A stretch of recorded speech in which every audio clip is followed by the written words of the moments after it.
Hello, friends, and welcome in. It's 12:05, and may I be the first to say a good afternoon. Here we are, and here we go on Super Talk 99.7 WTN. My name is Matt Murphy, and we've got a little gathering together we call the Matt Murphy Radio Show on Super Talk 99.7 this Monday, January 29, 2024. Thank you for your time and consideration. Whatever time you're able to give us, we're obviously appreciative of it. We have, as I mentioned, 180 full minutes until the drive with Brian Wilson, and we'll try to fill them with entertainment value for you, your family, your loved ones, your friends, your enemies, whomever might be listening. And there's plenty of ways to do that. You can listen on the radio, obviously, at 99.7 FM, a huge blowtorch signal that stretches from Alabama to Kentucky and all points in between. Of course, there's internet streaming, which is available for you wherever you go on a streaming platform of your choosing. You can also download our app and take us wherever you go. Just pick your platform, type in Supertalk 99.7 WTN, and you'll get to us. And then, of course, Supertalk TV is up and running. YouTube, Facebook, Twitter, Twitch, for those masochists in the listening audience that want to put a face with a voice. I'm so sorry in advance. It's Supertalk TV, YouTube, Facebook, Twitter, Twitch, and it is episode 500, baby! Woo! Woo! Yeah, we made it. Thank you, please. Oh, my goodness. No, come on. Oh, stop it. You're embarrassing yourselves. Really. You're electronically embarrassing yourselves. Sincerely. Please, sit down.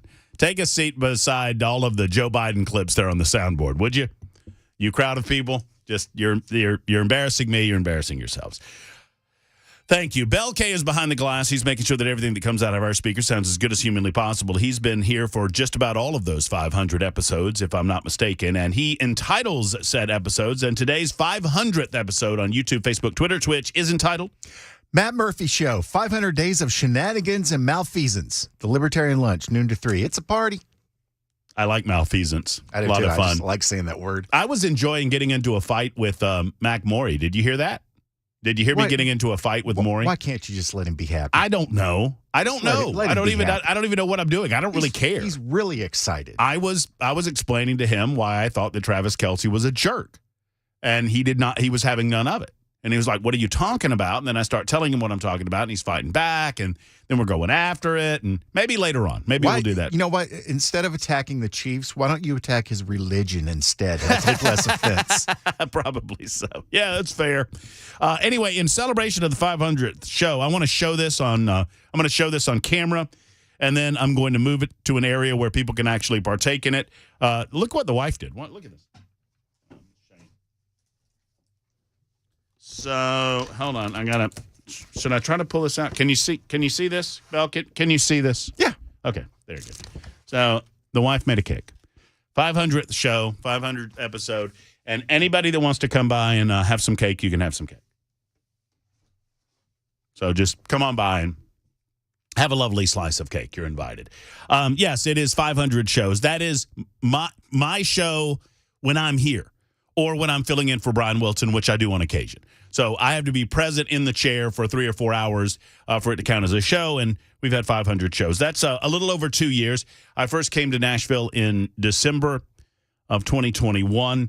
Obviously, it was under sad circumstances, as recently the Supertalk 99.7 WTN family, the entire talk radio family, and really the entire Southeast in the United States of America lost an incredible voice in Phil Valentine, and it was such an honor to be allowed to step into the family and to be a part of the family after Phil Valentine had passed away. And all of you, every single one of you, and I'll get a little maudlin and verklempt for just a second, and then we'll move on to some of the issues of the day, because there's a lot going on. Every single one of you, whether we agree or disagree, have been so kind to welcome me to Tennessee. Obviously, I know what the Southeast is all about. I was born here. I was raised here, lived in Alabama for 20 years. So I'm well aware of what's going on there, but I had no idea.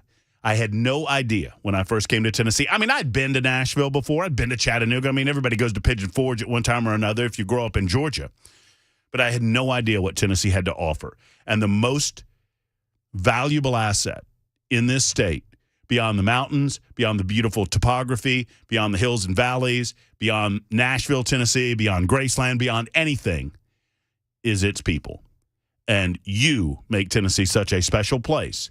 And let us fight for 500, for 5,000 more shows to protect what makes Tennessee and what makes the United States of America such an incredible place to live, to work, to raise a family, to enjoy ourselves on this mortal coil. Thank you so much for making it such a special 500 episodes, and here's to many, many more to come. All right, it is Monday, January 29. Joe Biden's on the trail, and it's just sad. It continues to be just, I don't know how else to describe it, really. Well, I mean, you know, I'm trying to there, Mr. President, and it's getting increasingly difficult to give you a break in as much as, let me give you an example. Joe Biden can't even attack Donald Trump properly. On the campaign trail over the weekend, Joe Biden had this to say about the sitting president. Did you see what he recently said about that he wants to see the economy crash this year? The sitting president. As they say in my face, bless me, Father, come on, man. I mean, how many things, it's a 14-second clip. How many things can you do wrong? You bumble through the lines. You can't pronounce proper words. It's not about your teeth, dude. There are plenty of people with fake teeth that can speak. It's about your brain. And you referred to Donald Trump as the sitting president of the United States, which is a little problematic considering you're the sitting president of the United States. Oh, no, see, you're confusing him again. It's Kamala.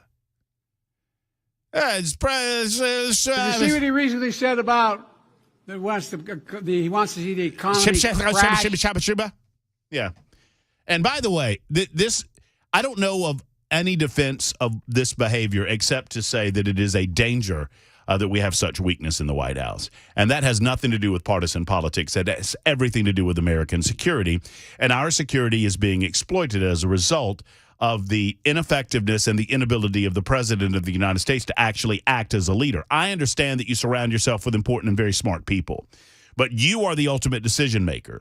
And you are the figurehead that presents power or doesn't present power to the rest of the world. The rest of the world recognizes that there is opportunity to take advantage of a power vacuum. Tell me I'm wrong. If you are a leftist, if you're planning on voting for Joe Biden, I'm waiting. 615-737-9986. Explain to me how other nations are not exploiting the weakness of our commander-in-chief for their own advantage, whether it's a military advantage, whether it's a geographical advantage, whether it's an economic or financial advantage, whether it's a world trade balance advantage. They're exploiting the hell out of our southern borders. They're exploiting the hell out of Wall Street. They're exploiting the hell out of the economy. The energy sector is being exploited. He gave them another opportunity to exploit that with the elimination of the expansion of the sale of natural gas. All of this adds up to America's presence around the globe being significantly diminished because of Joe Biden as president. And once again, has nothing to do with Donald Trump, has everything to do with this guy. You cannot tell me that the political left is excited to go to the polls and vote for this guy, which is why many of us, and I've heard it, I hear it all the time, right? I'm listening to The Drive with Brian Wilson, or I'm listening to my own show. I'm speaking here. I'm listening to Dan Mandis. I'm listening to other pundits on, the Talking Head networks or whatever. And all of us are saying the same thing. There's no way this guy makes it to November because that is certain defeat. Even the most dyed-in-the-wool political leftists recognize the weakness being presented. And he's hurting your political party in addition to the United States of America. So if you're on the political left, you ought to be clamoring for something different. But they're being very quiet. They're being very coy, which makes me believe that there's a bigger plan at place here. There's a bigger plan in place. I believe that. I wish I didn't, but I went through 2020, and I saw what happened.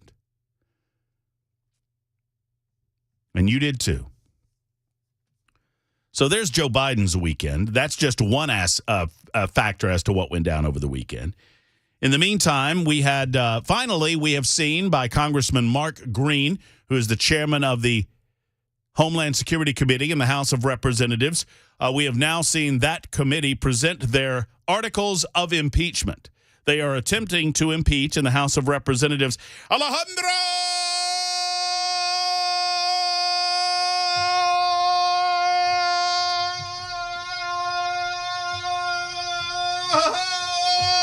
Mayorkas. Keeps getting longer. I don't know how I feel about this. He deserves it. He is absolutely not doing his job. The impeachment articles are right on. As we heard from United States Representative Mark Green, our 7th Congressional District Representative, the argument is simple, that it's not just a matter of not being very good at his job. He is actively violating the law. And we ought to hold him to account. I do not believe for a moment that anything will come of it. I don't believe that because, well, I don't think anything will come of it. The United States Senate is more interested in playing team ball than they are in playing constitutional ball. The Democrats, at least. And the Democrats would have to come up, they would have to grant an incredible victory to what they perceive the opposing side, which is the Republicans. What I would like to argue against them is that we're not arguing Republican or Democrat politics. We're arguing the Constitution of the United States of America and the rule of law versus anarchy and just doing what the hell you want and opening up the border and allowing the border to be as porous as you want it to be. So you've got that going on, and we'll break that down today for you as well. Obviously, one of the big stories, if not the big story over the weekend, the 3 United States Americans who have been killed and the dozens who have been injured as a result of the sad lack of foreign policy and the lack of initiative or direction in said same overseas. Obviously, rightly so, many Republicans stepped out over the course of the weekend, yesterday on the Talking Head shows, and earlier today blasting the President of the United States after the United States military announced 3 American troops were killed and at least 25, and I've seen as many as 35, injured in a drone attack in Jordan yesterday. Joe Biden emboldened Iran for years by tolerating attacks on our troops, said Senator Tom Cotton of Arkansas. Bribing the Ayatollahs with billions of dollars, appeasing them to no end. He left our troops as sitting ducks, and now 3 are dead and dozens are wounded, sadly, as I predicted would happen for months. This is an awful situation that the United States of America finds ourselves in. An awful situation. And it's a situation of Joe Biden and his administration's own making. We embolden the others. That weakness that I was talking about, the Middle East recognizes that as well. Do you remember the calm in the Middle East? I mean, there was the Arab Spring during the Obama administration. There was that uprising in Egypt. There was the Muslim Brotherhood that came about as a result of that. ISIS was growing. ISIS had become the new Taliban. Remember all of this? And Donald Trump gets into office and destroys those people in 3 months. Oh, don't forget, that was the JV team, though. Oh, that's right. Barack Obama said as much. I can pull the clip. JV. JV team. JV team beheading the hell out of American citizens, but, whatever. Well, JV, varsity, whatever, Barack Obama leaves office, Donald Trump becomes the president of the United States, and that garbage ended, and it ended quickly. You know how it ended? It ended with the death of a lot of radical Muslims that tried to slaughter other people in the name of Allah. Well, Donald Trump utilized the same United States military that Joe Biden couldn't find with a flashlight and a compass. He utilized that same military to turn them into little ash heaps, to send them to whatever grand reward they thought they were going to get, and to prevent the death of innocents all over the world.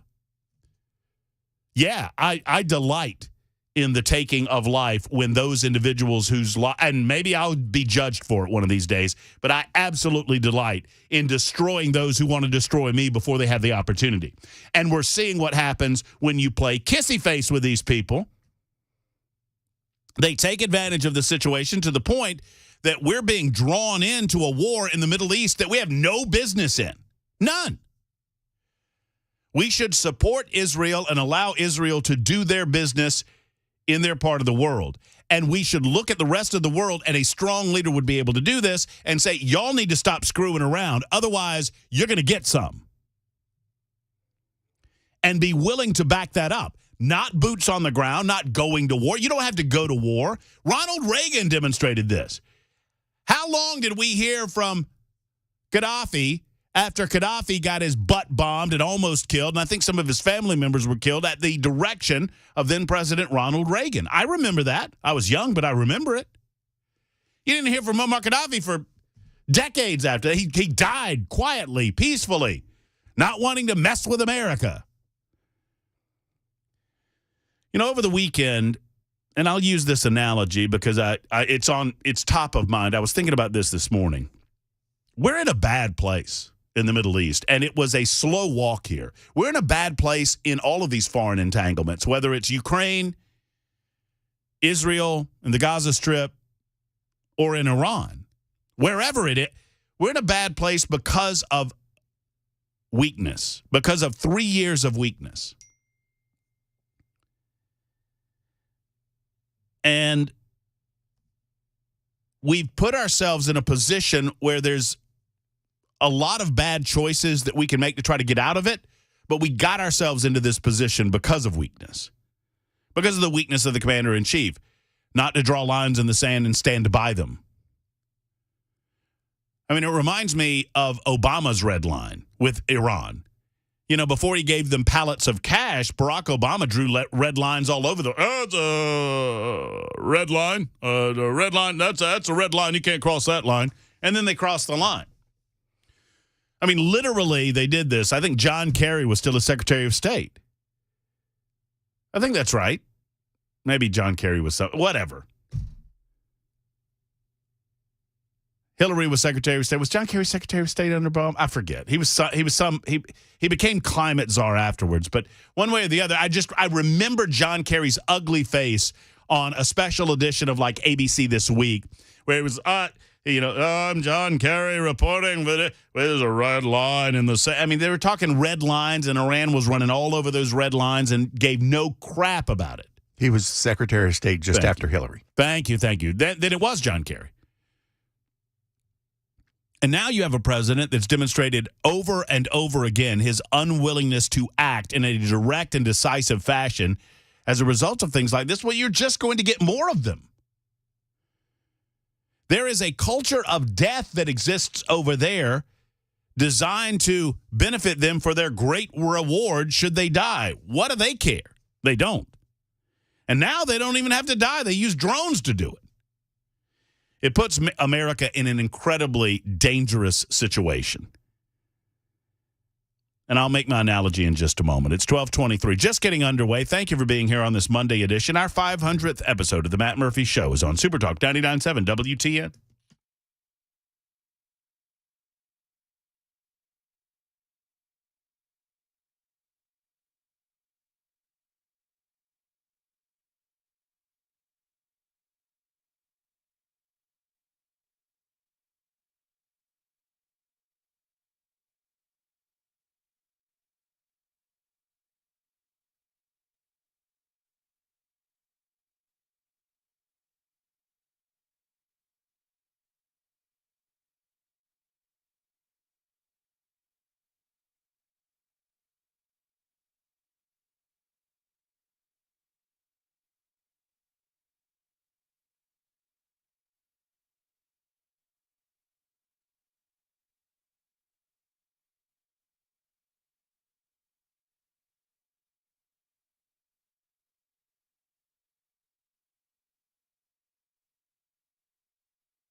Super Talk 99.7 WTN in a sea of conversational points, touchstones, including the southern border, the possible impeachment of the Secretary of Homeland Security, Joe Biden out on the trail. There's some Tennessee politics and news that I want to get into today as well. The latest on the state of Texas, putting up more razor wire in the aftermath of the temporary Supreme Court decision allowing the federal government to take it down, which I think is being misreported by most media outlets.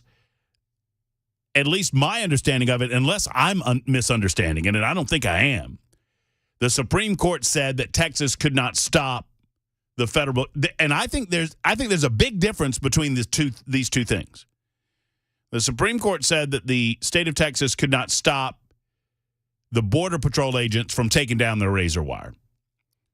What a lot of media outlets are asking is, when is Texas going to start taking down their razor wire? The Supreme Court did not say Texas has to take it down. They said that Texas can't stop the federal government from taking it down, which are two very different things, in my opinion.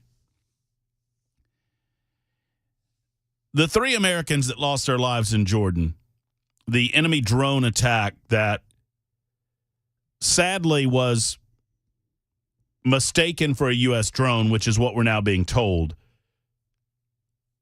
is the most important story of the day, because it leads us to a very bad place where the Biden administration feels like they have to act in a way that looks like strength, but they are not in a strength position. It reminded me, I was out of town over the weekend. That's why I was out on Friday, and I was on a guy's trip, and we ended up at a poker table. And I ended up at the poker table for many, many, many, many hours. And I guess that's why I thought of this analogy, is that you can have a good hand, but you can put yourself in a position of weakness that puts yourself in a bad way.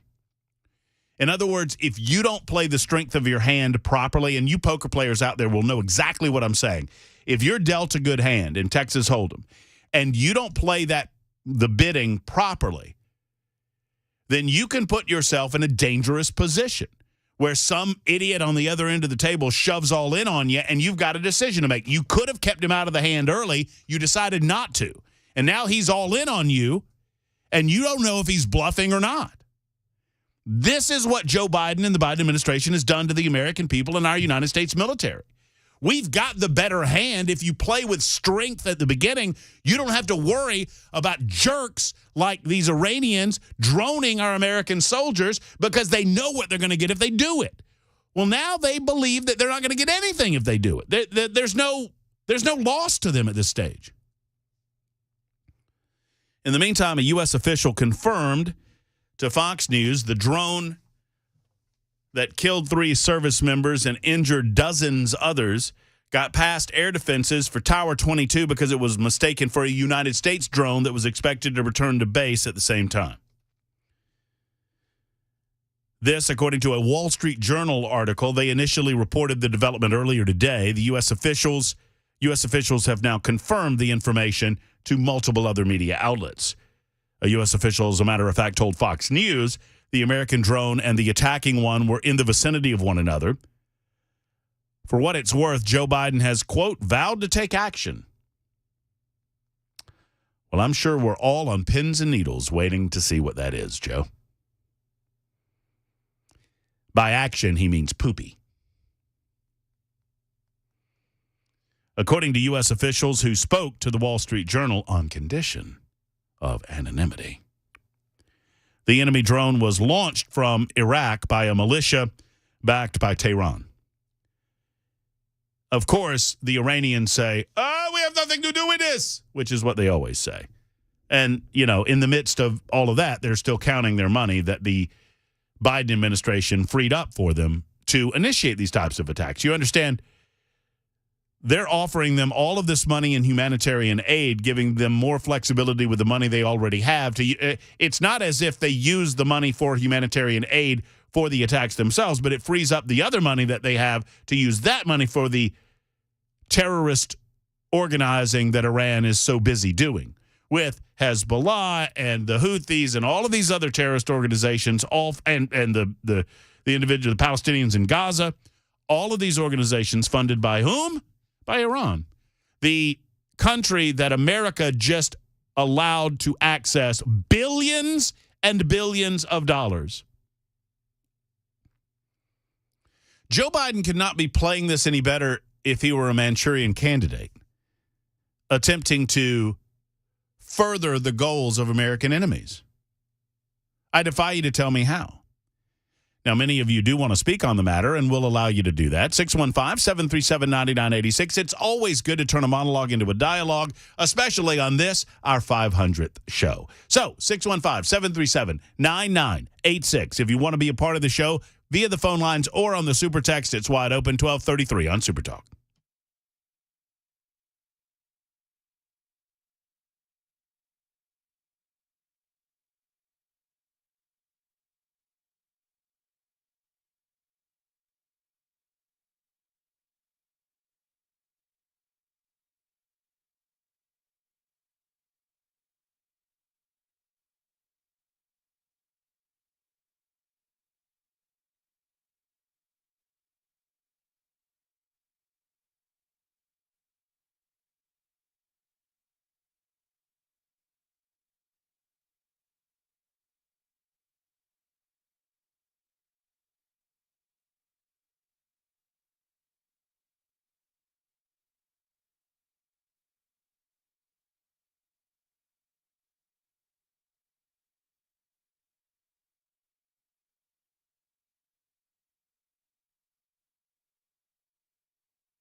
Super Talk 99.7 WTN, Matt Murphy and you.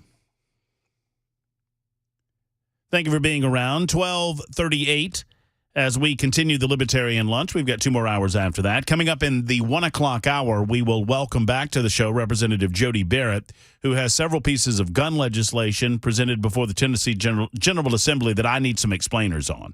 I don't know that I understand them in the manner that I should. But we will cover that with Jody coming up at about 1:05 this afternoon on Super Talk 99.7 WTN. In the meantime, Brent is in Winchester. Brent, thank you for your call. How are you, sir? I'm doing well. How are you doing, Matt? I'm great. Thank you. Okay. I was just calling because you were kind of talking about Joe Biden and how kind of terrible he's doing in the polls and how weak he is as a incumbent president. And do you remember the Godfather scene when Michael kind of took over the family? When he said, no, they are going to kill Pops. That's it. That's their plan. We can't wait. I'm not trying to suggest they're going to kill Trump, but I am suggesting that I do believe that they are going to pull a switcheroo at their convention, and it's going to be Michelle. And I'm sure you know she's like more popular than Oprah. She polls like 70% or something popularity. We would get dusted if we don't get on it. We can't wait. We got to start scrutinizing her now, I believe. I mean, what else do you want to scrutinize about Michelle Obama that's not already been? I mean, I understand. I understand that I know she's a leftist, but she's a blank slate. They could.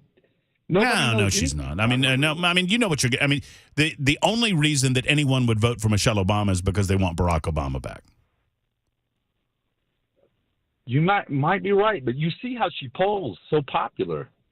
Well, once again, the whole idea, the whole initial. I'm not arguing with you, but the whole initial idea behind Hillary Clinton becoming president was based on the popularity of Bill Clinton's presidency amongst the Democrats.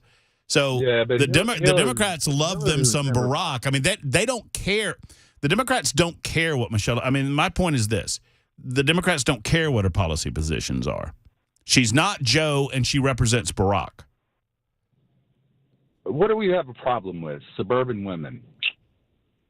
I mean, she's female. That helps. She's African American. That helps. I mean, it helps with those groups that are suffering so mightily under Joe Biden. And, I mean, they'll continue to suffer they suffered under the Obama presidency. Yeah, actually, the Black she's a hardcore leftist. I would never vote for her. I'm just saying I see her as a very real danger because of how high high she polls in popularity. Popularity amongst Democrats. Amongst suburban women that we have a problem with right now. I don't know that suburban women would vote. Well, I mean, maybe I'm wrong. Maybe I've got a blind spot. I don't know that suburban women necessarily would gravitate to Michelle Obama just because she's female. But I could be wrong. The View people, you know? Well, the View people are leftist anyway. Nobody. I don't think anybody's straddling the fence watching the View. Are they? You're probably right about that. I've known women that voted for Trump the first time and didn't the second time because, his mean tweets or whatever. I bet you those same women are back on Trump now. I would hope so. Well, I would too. I don't know that I have any fears, and thank you, Brent, for the call. I mean, it's a good exercise and conversation about what happens if Joe Biden isn't the candidate, isn't the nominee. What happens if they do pull the old switcheroo at some point before or during the convention? What then, and who would it be? I have a tendency to believe that it wouldn't be Michelle Obama, but I could be wrong. I understand why everyone thinks of Michelle Obama as the boogeyman, because the boogeyman is Barack Obama's third term in office, or fourth term if you want to consider this to be his third term. Here's the thing, though. What Brent's saying has some validity in terms of enthusiasm, and that's where Michelle Obama would greatly benefit the Democrats. I don't believe that Michelle Obama is flipping anybody. I don't think Michelle Obama's flipping somebody off Trump to her because it's not Joe Biden. Flipping him off. That's right. Flipping him off. Hey, Bell K just gave me the double barrel. That was in your direction. That wasn't at you. That was based on my verbiage. I got it. But I do believe Michelle Obama would create an enthusiasm problem for the conservatives or libertarians around the United States of America, because you would see a lot of leftists get really enthusiastic about their candidate, and those same leftists are not enthusiastic at all about their candidate because even they have to face the fact that Joe Biden has been an unmitigated disaster. I'm not saying that to rub their noses in it. I'm saying it because it is true. Normally, I can convince leftists to call this radio show and defend their guy. I've been begging for months for someone on the political left to call this show and defend their man, unchallenged. I'll give you 2 minutes of unfettered access to the ears of the people of the state of Tennessee and beyond. You just tell me how your guy is doing it the right way. They won't, because he's not. He's polling in historical places in the wrong direction. He has made America weaker. I mean, everything that Joe Biden has touched, America has gotten weaker as a result. Southern border, energy, economy more broadly, financial sectors, manufacturing. I mean, foreign policy and foreign policy entanglements, all of it has been an unmitigated disaster. And the Democrats recognize that. So they're not excited about going to the polls and voting for this guy. The reason, as long as he is candidate, their policy strategy, and Brent, to your point, they're gonna tackle suburban women by going after the abortion angle one way or the other. Kamala Harris is already doing that. Number two, I do not believe that you can skip over Kamala Harris without causing not a great schism, but somewhat of a schism within the party, if you decide to go a Michelle Obama route. Because you're checking the same boxes that Kamala Harris believes that she has the opportunity to check should Joe Biden not be willing or not be able to answer the call. Or, somebody pulls the trigger, so to speak. Not literally, but figuratively. So I think you have that going against you. It is all about enthusiasm for the Democrats. And right now they have none. And they will continue to have none as long as, as long as this dunderhead is doing his thing. Did you see what he recently said about that he wants to see the economy crash this year? A sitting president. Sitting president. Oh, and they'll repair it. They'll talk well, he didn't mean a sitting president. He meant, the other thing. And then there's this mess. Donald Trump, when he was commander-in-chief, refused to visit a cemetery, U.S. cemetery outside of Paris for fallen American soldiers. And he referred to those heroes, and I quote, as suckers and losers. He actually said that. He said that. How dare he say that? How dare he talk about my son and all of us like that? Okay. How dare they talk about my son and all of the. So I can't even understand what he's saying at the end. By the way, y'all hold your breath for the mainstream media to fact check that mess because that's not true. It's been fact checked as not true. But Joe Biden gets to repeat any lie that he wants to repeat, and the mainstream media will not hold him to account. Joe Biden would not exist as president of the United States if he were to be held accountable for all of the things he said over the years. Going as far back as 1988, when his presidential hopes were dashed because we recognized that he was a serial plagiarist. Joe Biden might want to apply for the open presidency at Harvard, now that I think about it. I mean, he seems to fit the bill quite well. Yeah. In the meantime, there's a White House briefing going on. I might, after we talk to Cedric, I might want to gyp some of this, join in progress, considering that there's a lot going on in the Middle East. John Kirby's standing at the podium right now. Cedric is next up in Kentucky. Hey, Cedric, how are you? Hey, how you doing, Matt? I'm doing good, Cedric. You? Good. I just want to say, now, wasn't it unless I'm wrong now, did Barack Obama, I know he was somewhat weak in some areas, but wasn't he the one that sent that SEAL team in to take out Osama bin Laden? I never heard that mentioned a lot. He got no props on that whatsoever. And the second thing was, I'm like that other caller. Now, if they don't bring in, and I'm not going to make any mentions of anyone, but I'm going to tell you up front, if they don't bring in who I think they're going to bring in the next 5 or 6 months to take Biden's place, I'm going to tell you flat out, this is the first time in my lifetime, and I'm almost 65 years old, that I'll be voting for a Republican president. But go ahead. I just wanted to ask you that.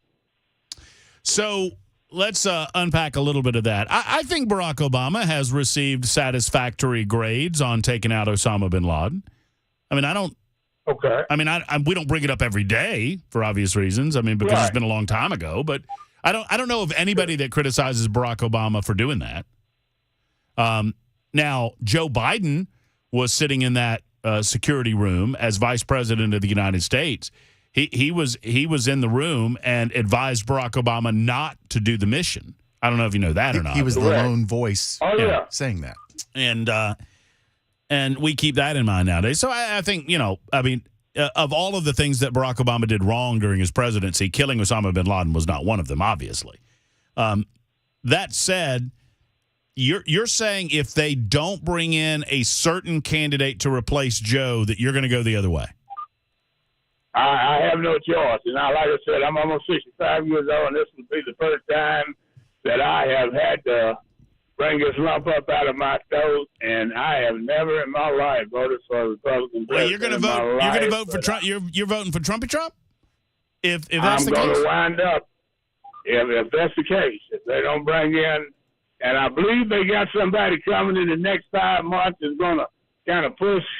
They're fixing them up right now. That's going to kind of push Biden out of the way. But if it's not strong enough, I think I'll wind up having to push the pin the other way. Who do you need them to bring in, Cedric? Anybody, or you said if they don't replace Joe with someone, who do you need that to be? They're going to replace him. They're going to replace him. They just got him out there now, getting them donors together and just keeping everybody moving around right now. They're going to replace him for sure. There's no way that he can continue like he's going right now. And this because this 100%, this country has fell completely apart. I've never in my lifetime seen in a position like this. The question is, do you need someone specifically to replace Joe, or if it's anybody, would you go over to the Democrats again? Or are you looking for a specific person? Yes. Who are you looking for, Cedric? Well, I'm gonna. They got it as a secret right now, but I'm not gonna expose them right now. But just keep your eyes open for the next 5 months. Wait, you're getting the Democrat press releases? What? Come on, Cedric. Just give me a little something here. Throw me a little bone over here. Come on. You're not going to give me. You're not going to give it to me. I'll give you an idea, Matt. Okay. And he's moving around a lot on TV. He's moving around a lot in the conferences. I really believe it's going to be Gavin Newsom. I knew you were going to say that. I knew it. I knew it in my bones. Just kind of listen now and keep an eye on things. I knew it in my bones. Cedric, you don't need to vote for that. Let's not turn the rest of the United States of America into California, for goodness sake. They poop in the street. They poop in the street, Cedric. Right there in the street. Nobody does anything. Cops walk right by, pooping in the streets. That's Gavin Newsom. Gavin Newsom was like mayor of Poop City. And then they voted him for governor, and he became governor of Poop State. And now he wants to make it Poop America. The United Poops of America. Come on. I knew you were going to say Gavin Newsom. Don't be suckered in by that slick talker, Cedric. Don't you do it. Don't you do it. It's 53 after the hour. Super Talk 99.7 WTN.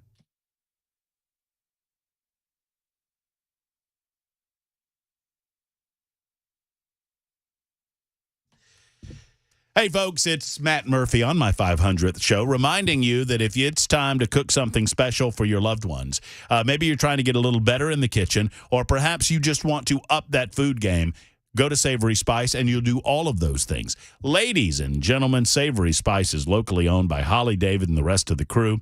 Holly was nice enough to send me a congratulations on my 500th show. I want to send her something in return. You.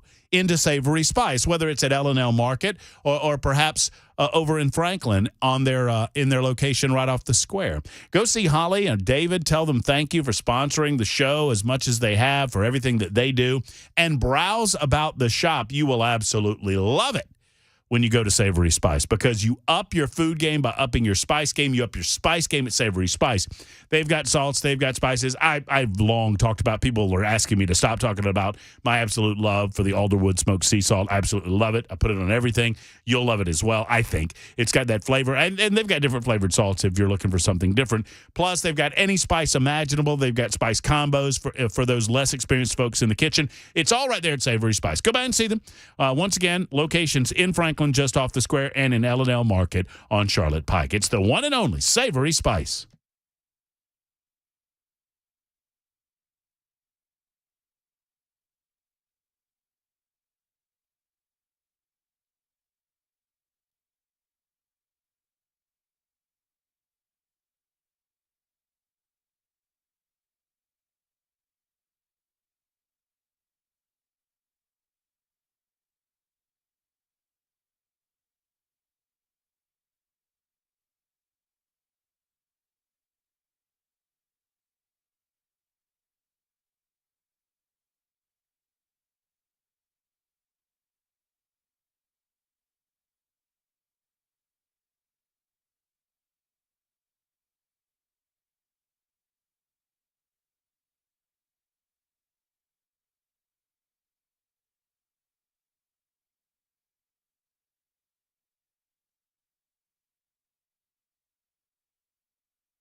service members in Jordan. This meeting was not on the president's public schedule. Included in the briefing, National Security Advisor Jake Sullivan, Defense Secretary Lloyd Austin, Director of National Intelligence Avril Haines, and other senior White House officials. National Security spokesman John Kirby on ABC on President Biden's considerations. He's going to have to weigh what the options are going to be. There will be a response. Karen Travers, ABC News, the White House. 2 U.S. officials confirmed the enemy drone was confused for a U.S. drone that was returning from the base at about the same time.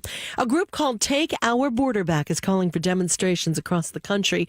They come a day before the House Homeland Security Committee is expected to vote on articles of impeachment that accuse Secretary Alejandro Mayorkas of willfully ignoring federal immigration laws. The governor of Texas gets a long-distance ally in his battle with the feds over border policy. Governor Brad Little is sending 2 teams of Idaho state troopers to act as, quote, a force multiplier at our lawless southern border, unquote.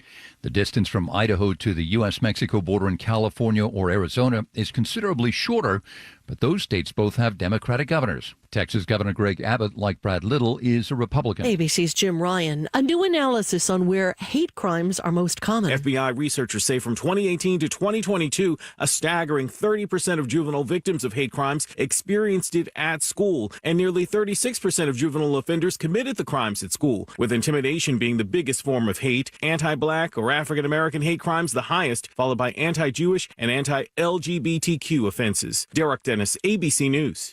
Just before the hour, the Dow was down 8 points and NASDAQ up 61. You're listening to ABC News.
Hello, friends. It's Matt Murphy for Efficient Heating and Cooling. My man, Jeff Eddy, wants to talk with you. If you've been given advice that you need a new heating unit, perhaps your heater's not operating quite as you believe it should, and you've called someone in to tell you that, and they've said, well, new unit time. Well, do not make this decision until you contact Jeff Eddy in Efficient Heating and Cooling and have him run some diagnostics to give you a second opinion. They are the second opinion people. I think they should only be the first opinion people because I don't think you should call any other company other than Jeff Eddy in Efficient Heating and Cooling, but that's just me. But when it comes time to make a decision that's going to cost you $4,000, $5,000, $6,000, $7,000, maybe you should bring someone else in, get them some eyeballs on it. If you could get 2 or 3 more years out of the life of that unit, that's money in your pocket. Jeff Eddy's going to tell you the truth. He doesn't operate on commission. None of his technicians operate on commission, and that's important to me because it imparts a certain level of trust for me, and it imparts trust in you, the customer. He keeps his overhead low. He never charges overtime on the nights or the weekends because he knows your heating unit doesn't know what time it is when it goes out. Plus, when it does come time and he tells you it's time, you know it's true. And he's a diamond contractor with Mitsubishi Electric and an elite pro partner with Rheem.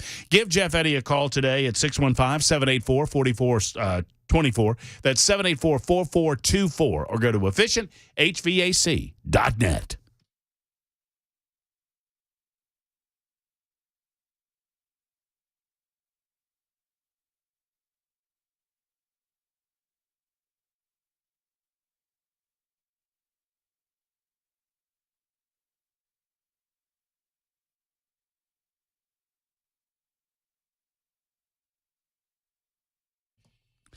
All right, we'll get back to everything going on in Washington, D.C. in the next few minutes. John Kirby is speaking as we speak at the White House.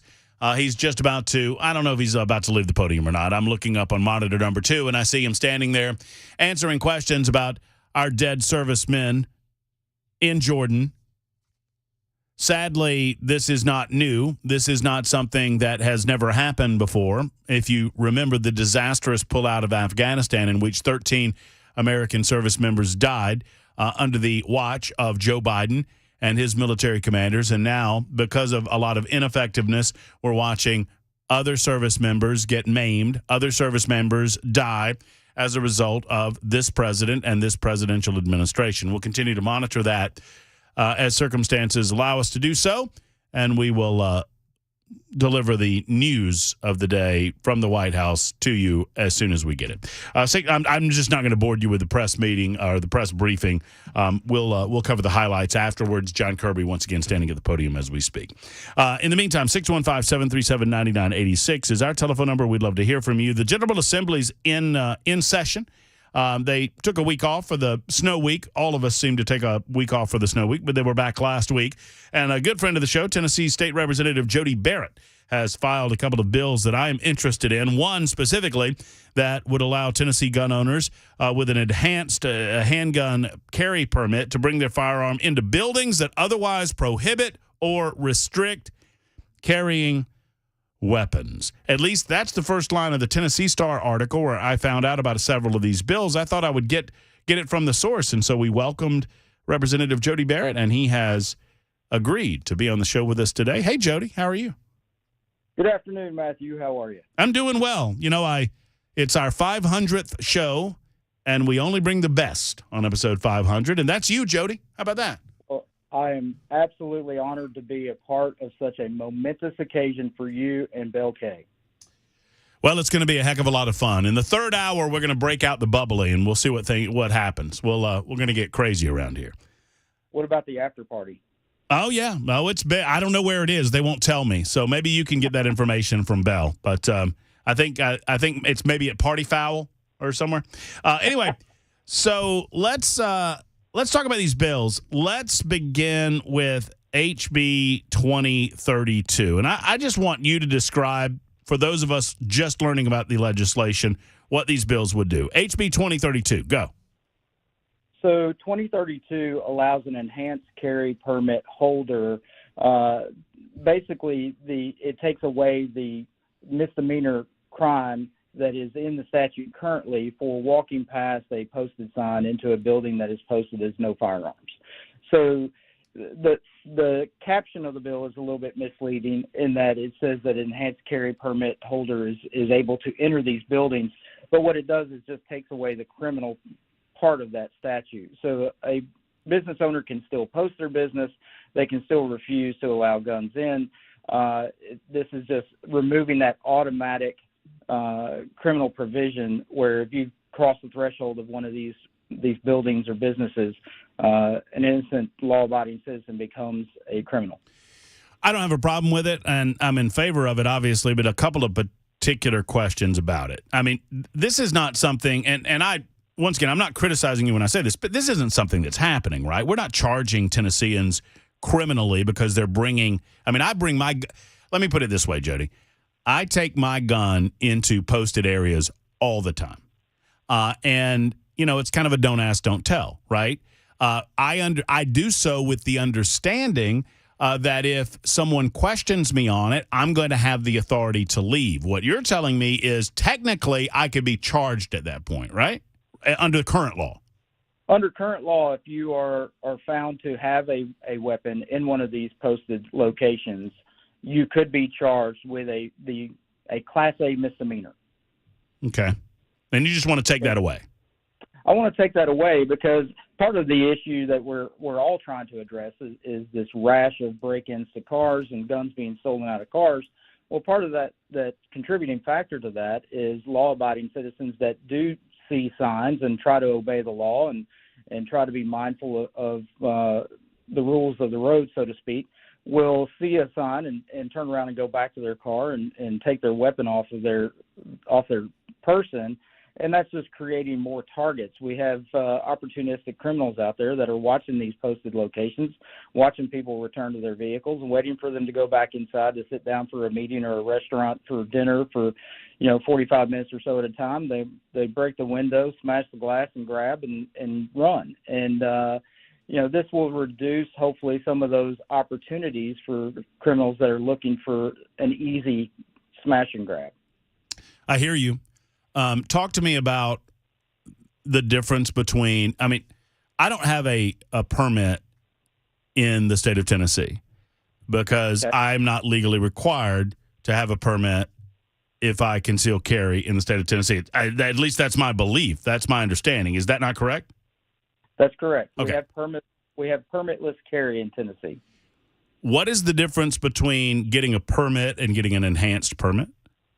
So an enhanced permit comes with a few extra steps involved, and the statute that we can pull that up and go over the details of it sometime, and probably in another discussion. But it allows for a little bit more vetting, and the other part of it is it does give a little bit more reciprocity as you carry that from state to state. An enhanced carry permit carries a little more weight when you leave the state of Tennessee. So why would you, on your HB 2032, am I reading this correctly, that it would only apply to those with an enhanced permit?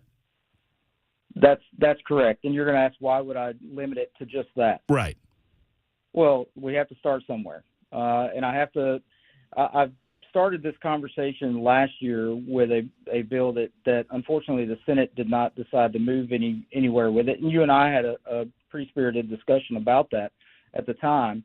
But this is something that I think we've simplified the bill, we've stripped it down, and we've gotten it to a point where I think it's a little more palatable for folks that may have some squeamishness about giving more rights to people that have permits. And once again, I'm not trying to make the perfect the enemy of the good when I question this, but why not just remove the criminality in all of it? Well, that's where we're going. That's what I'm trying to get to. But again, as I said, we've got to start somewhere, and I think this is a spot where I can get the votes to get this passed. How much more does an enhanced carry permit cost than a regular permit? That's a question I don't know off the top of my head. Because aren't you separating those two classes of people at that point where it's still so if I just have a regular, I'm just walking through this in my head, Jody, I have a regular permit and I walk into store A, and for whatever reason they're going to be buttholes about it and they're going to use this misdemeanor statute to the fullest extent of the law. So I walk in with just a regular old permit, I'm going to get nailed for a misdemeanor criminal charge.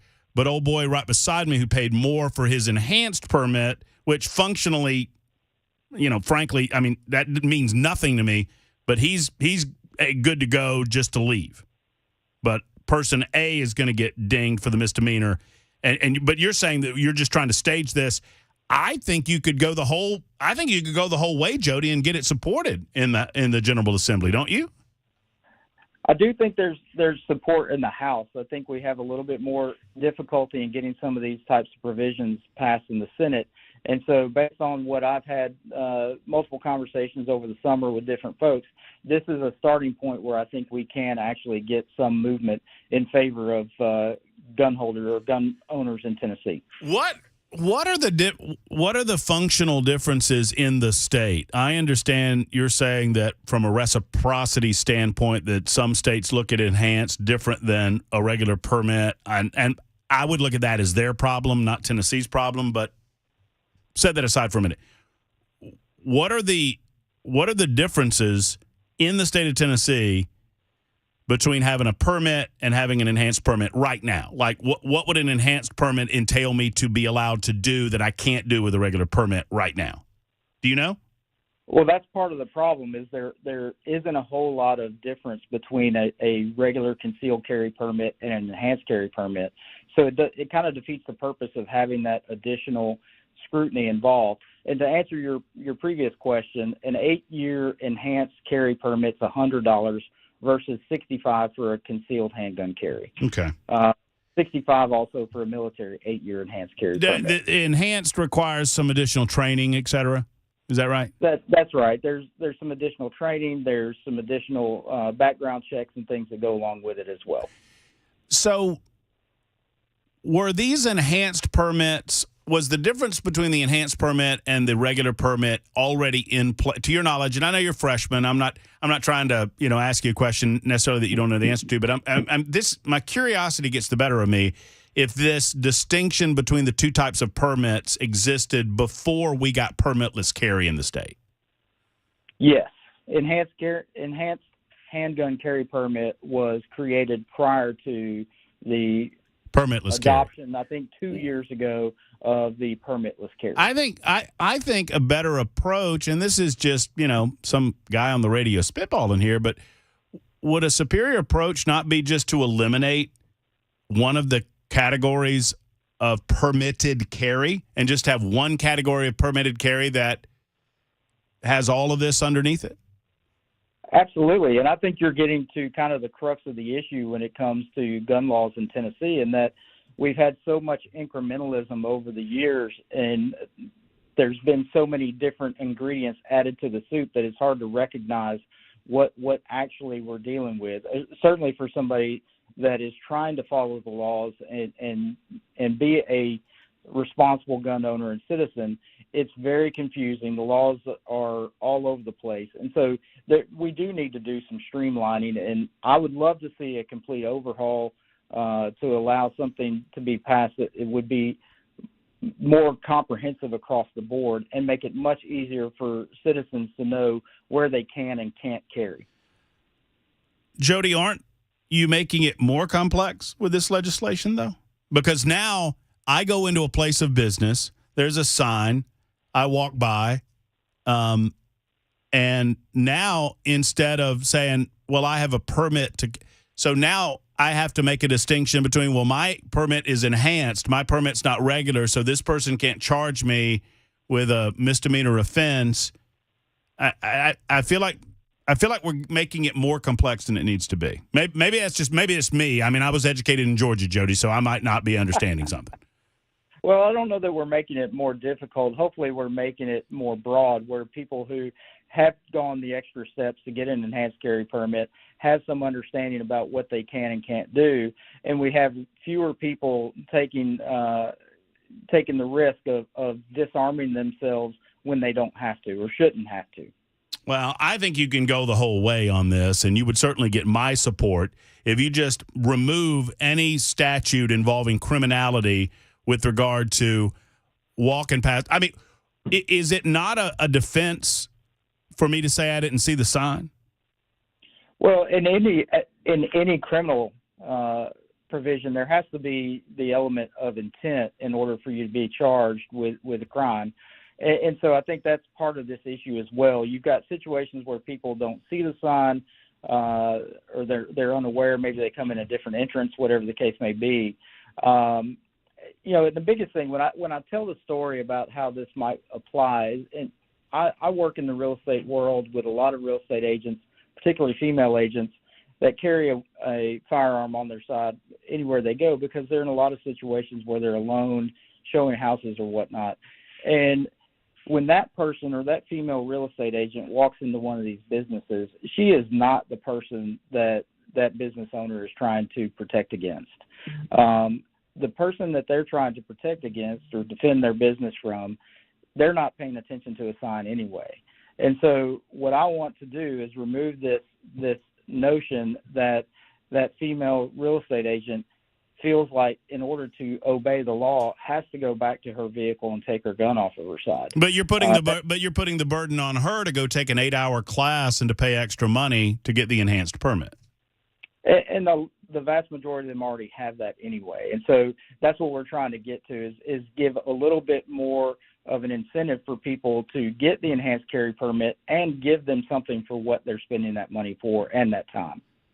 Well, I would love to see it go the other way and remove the concept of enhanced versus non-enhanced. Just eliminate that. Have two classes, permitless carry and permitted carry. And if you want to keep the misdemeanor statute on permitless carry, that's fine. Just remove it on permitted carry altogether and let's move forward. And if the business then sees me carrying in the store, obviously, and let's make this clear because I think we're on the same page here, Jody. Obviously, the business owner has an ability to say, hey, I don't want guns in here. You have to leave or take your gun away. And then I get to make a decision whether I'm going to frequent that business ever again, right?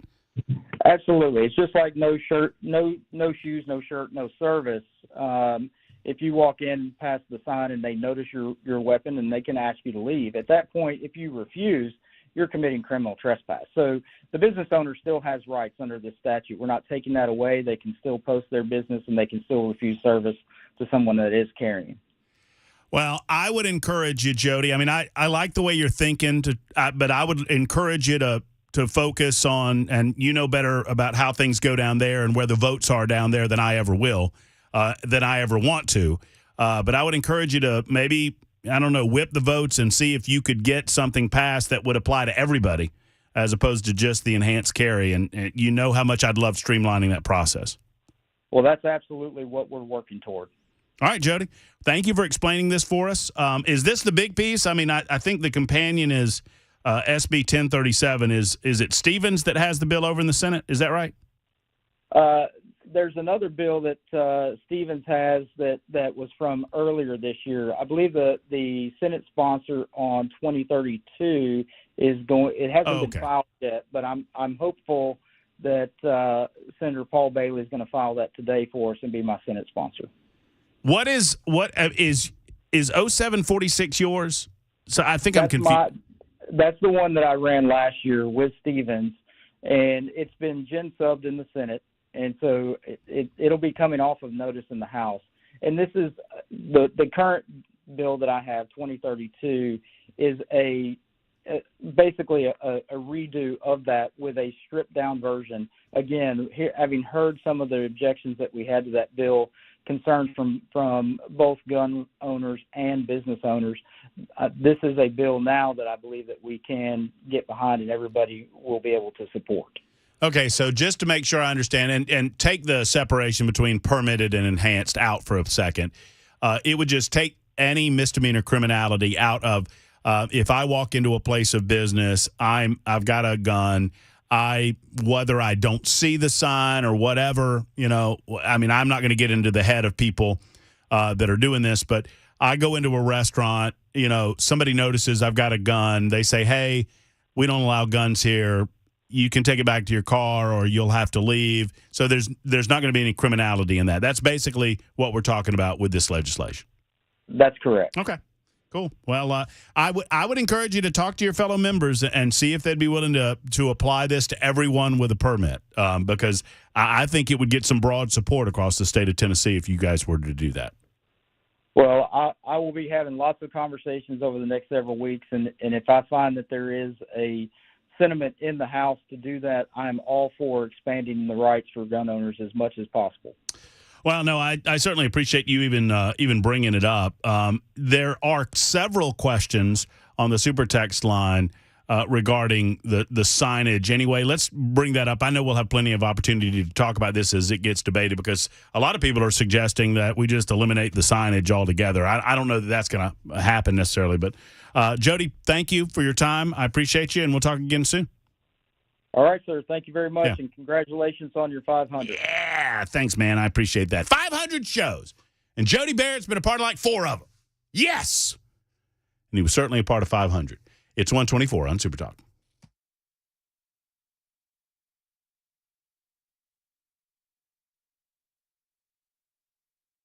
Hey, folks, it's Matt Murphy for Safe House. If you need something to protect those guns that we were just talking about, you need to do that, right? I mean, obviously, you need to protect those things that protect you and protect your family. You also need something to put your valuables in the case of fire. It's obvious that you need that in your life. Have you done it yet? If not, let's get to Nashville Safe House and see what's going on. Mark and his team have more safes than you can imagine. I promise you he's got something for you. I mean, if he doesn't, I don't know. Maybe you're not looking for the safe that I would think you would. But put it this way, I challenge you to go and look at all the safes that he has, the selection that he has, and tell me he doesn't have something for you. He's got big, he's got medium-sized, he's got small. He's got biometric. He's got all manner of brands. He's got Browning. He's got Fort Knox. He's got Rhino. He's got any brand you can shake a stick at, and so many more in the warehouse. The showroom is just a part of the collection. It's about a third of the number of safes that he has in stock on the regular. So go to 4th Avenue South and find Nashville Safe House. They have safes and vault doors. It's what they do. And don't forget, gun safes are sales tax free in the state of Tennessee. Ask Mark and his team to show you around and tell them I sent you to the one and only Nashville Safe House. Go to NashvilleSafeHouse.com online, NashvilleSafeHouse.com, or 4th Avenue South, just across the street from City Cemetery in Nashville.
Super Talk 99.7 WTN 128, Matt Murphy and you.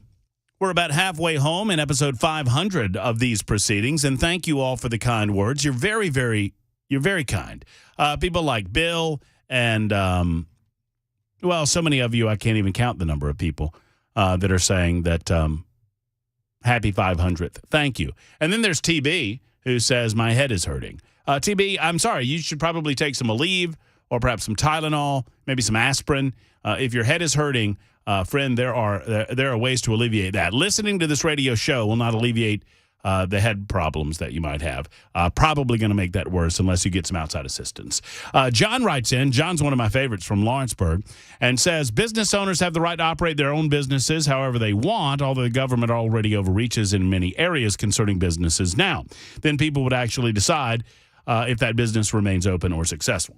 Agree 100%. My main concern with this legislation was that it would, where your rights to gun, the ability to carry a gun end where my private property begins. Okay? And I know that that's difficult for a lot of Second Amendment supporters, and I consider myself amongst your number to understand. But your Second Amendment rights extend to public areas, and we have we've encroached far too much on those public areas. But your right, you do not have the right. Put it this way. Your constitutional rights do not extend to my house. The constitutional rights that you enjoy are there to prevent government from encroaching on those God-given rights that were guaranteed us through the Constitution of the United States. The big debate, and you know what? I'm not the smartest historian around, but I've read a thing or two. The biggest debate amongst the founding fathers regarding the Bill of Rights was its necessity. There were many that were arguing that it was completely unnecessary because obviously everyone would extrapolate that those rights not specifically set, or those rights granted to government not specifically set down in the Constitution of the United States, they had no ability to encroach on our rights were they not in writing. But there were many that believed amongst the founding fathers that that you better write these things down, otherwise the government's going to creep into your life every way possible. And they were right. Boy, oh boy, weren't they. So this is a matter of a government relationship between the people, not a private business owner's relationship with you, and certainly not my private property rights relationship with you. So your rights are significantly diminished from a constitutional perspective when you're standing on my property. You don't have freedom of speech at my house. You start coming over to my house and screaming, "Go Big Orange," and I'll tell you to leave, right? I mean, that's the basic, right? If we're watching a ball game together, my buddy Jay St. Clair makes this analogy all the time, and it makes, oh, yeah. Oh, I thought you were going the other way. Oh, Rachel, Georgia, it's Matt's 500th anniversary show. Yeah. Okay, thank you. So you come over to the house to watch the Georgia-Tennessee game, and I tell you, look, you can come to my house. Enjoy my big screen TV. I got the big spread. I got all the drinks. Everything's on me. But don't you sing Rocky Top. You sing Rocky Top one time and you're out. And you say to me, "No, Murphy, I have a constitutional free speech amendment right to sing Rocky Top anywhere I want." No, you don't. No. You can hit the street with your feet. You get it? Same thing with gun ownership. Same thing. Private property means something. And even in a commercial establishment where I have a shingle out, I can set rules of the road for all comers. What I cannot do, what I'm not allowed to do, is I'm not allowed to exclude protected classes because of their protected class. Meaning I can't exclude people if it's an open public business because of their sex or their national origin or their color or their race, etc. That's what the Civil Rights Act was all about. Because there were businesses that were doing that, and we as a society decided that we didn't want businesses to do that. Here's what people don't want to believe or don't understand about the Civil Rights Act is that prior to that, it was allowed for private businesses to do that.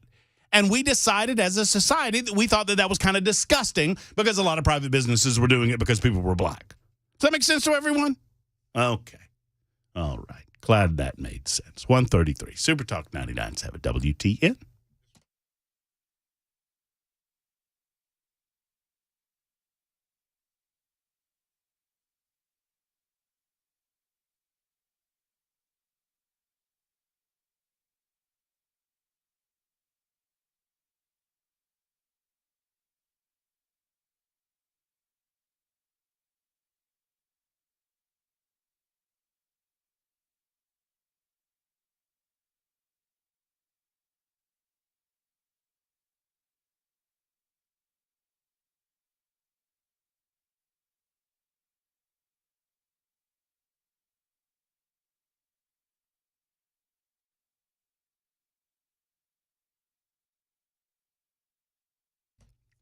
So 2024 started out a lot like 2023 with your back pain or your neck pain or your knee pain or your, hiney pain. Wherever your pain might be, the Dr. Gill Center can help.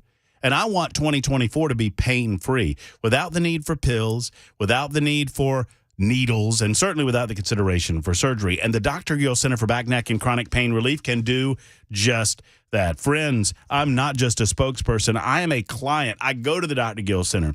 I have had spinal decompression, both in my upper neck, which completely alleviated my upper neck issues. I got it hydrated. I got it going again, and that I'm pain-free. I've got some lower back issues that are a little more long-standing, but I don't have to worry about pain on the regular because I've got the Dr. Gill Center behind me, and you need them as well.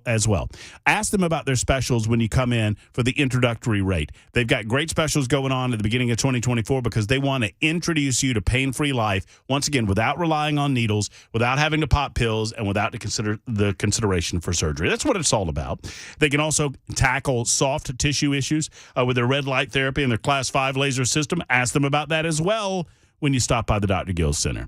Dr. Gill is in Franklin. Give them a call and schedule that appointment today or for directions. 615-882-4838. 882-4838. The Dr. Gill Center for Back, Neck, and Chronic Pain Relief in Franklin.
Super Talk 99.7 WTN. Pardon me, I was just correcting the Vice President of the United States of America on something. Also, you're welcome. Matt Murphy Show, Super Talk 99.7 WTN. Oh, boy. Here she goes. Okay. All right. Just calm down, Kamala. So it's going to be okay. I was just finishing up. You want me to go ahead and finish up? I will. I'll go ahead and finish up. 138, Super Talk 99.7 WTN. Vice President Kamala Harris writes, 15 years ago, the Lilly Ledbetter Fair Pay Act was signed into law. While we celebrate this progress, the wage gap continues. And she goes on and on and on. And I was writing, reminder, the Lilly Ledbetter case was about statute of limitations on filing a pay grievance, not about equal pay. That issue was resolved in 1968. And I think I have that right. That issue was resolved in 1968. You know why I know so much about the Lilly Ledbetter case? Anybody want to guess? Let's walk down memory lane for just a moment. That's memory lane. Thank you, Mac. Thank you. Bell missed it. He was on the phone. So Lilly Ledbetter, who became a cause celeb with regard to equal pay was an employee of Goodyear in northern Alabama. Lily Ledbetter decided that she was not being paid fairly based on what she believed other people were making, primarily men. Lily Ledbetter filed a grievance against Goodyear, and I think I have this right, and I know the guy that knows the exact figures and the exact dates. Lily Ledbetter filed a pay grievance 19 years after the supposed infraction happened. Y'all hearing me? 19 years later, she said, they're paying me less because I'm a woman. The Lily Ledbetter case went all the way to the United States Supreme Court, and Lily Ledbetter lost that case at the United States Supreme Court level. The case was never about equal pay. It was never considered on the merits of equal pay. It was about the statute of limitations that you have regarding when you can or cannot file a pay grievance. Now, here's where I have a little problem with Vice President Kamala Harris. Oh, boy. The Lily Ledbetter Fair Pay Act had nothing to do with fair pay, and I get very excited about this because the media just consistently misreports it. You know what the Lily Ledbetter Fair Pay Act did? It did not equalize pay amongst women and men. That happened in 1968.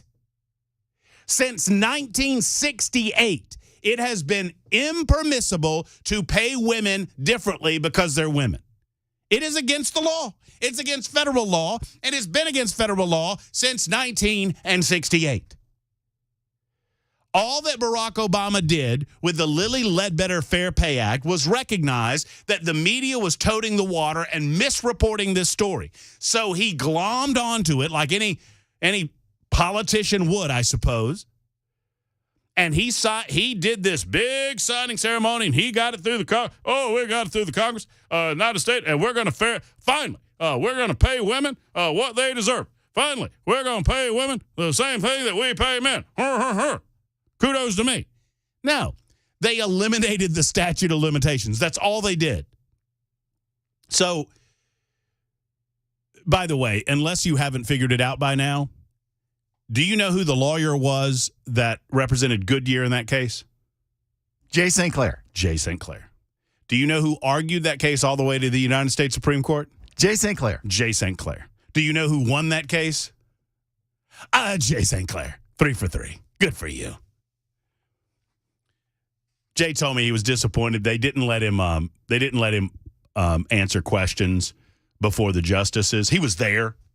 And he argued through the appellate process. But when you get to that level, if they bring in specialists that all they do is argue cases before the courts, and so they brought in a specialist because they understand how the questioning procedure works and all of that. But Jay was in the room. But I hated that he wasn't able to throw that southern drawl at all of the justices back in the day. But, yes, Jay regularly tells me that over the years, just after Lily Ledbetter, that one of the executives that he worked with at Goodyear would call him up when the media would report on Lily Ledbetter and say, hey, Jay, yeah, we won that case, right? Yeah, we won.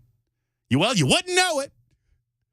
It's on my business card that way. Yeah, it's right here. Won the Lily Ledbetter case right here.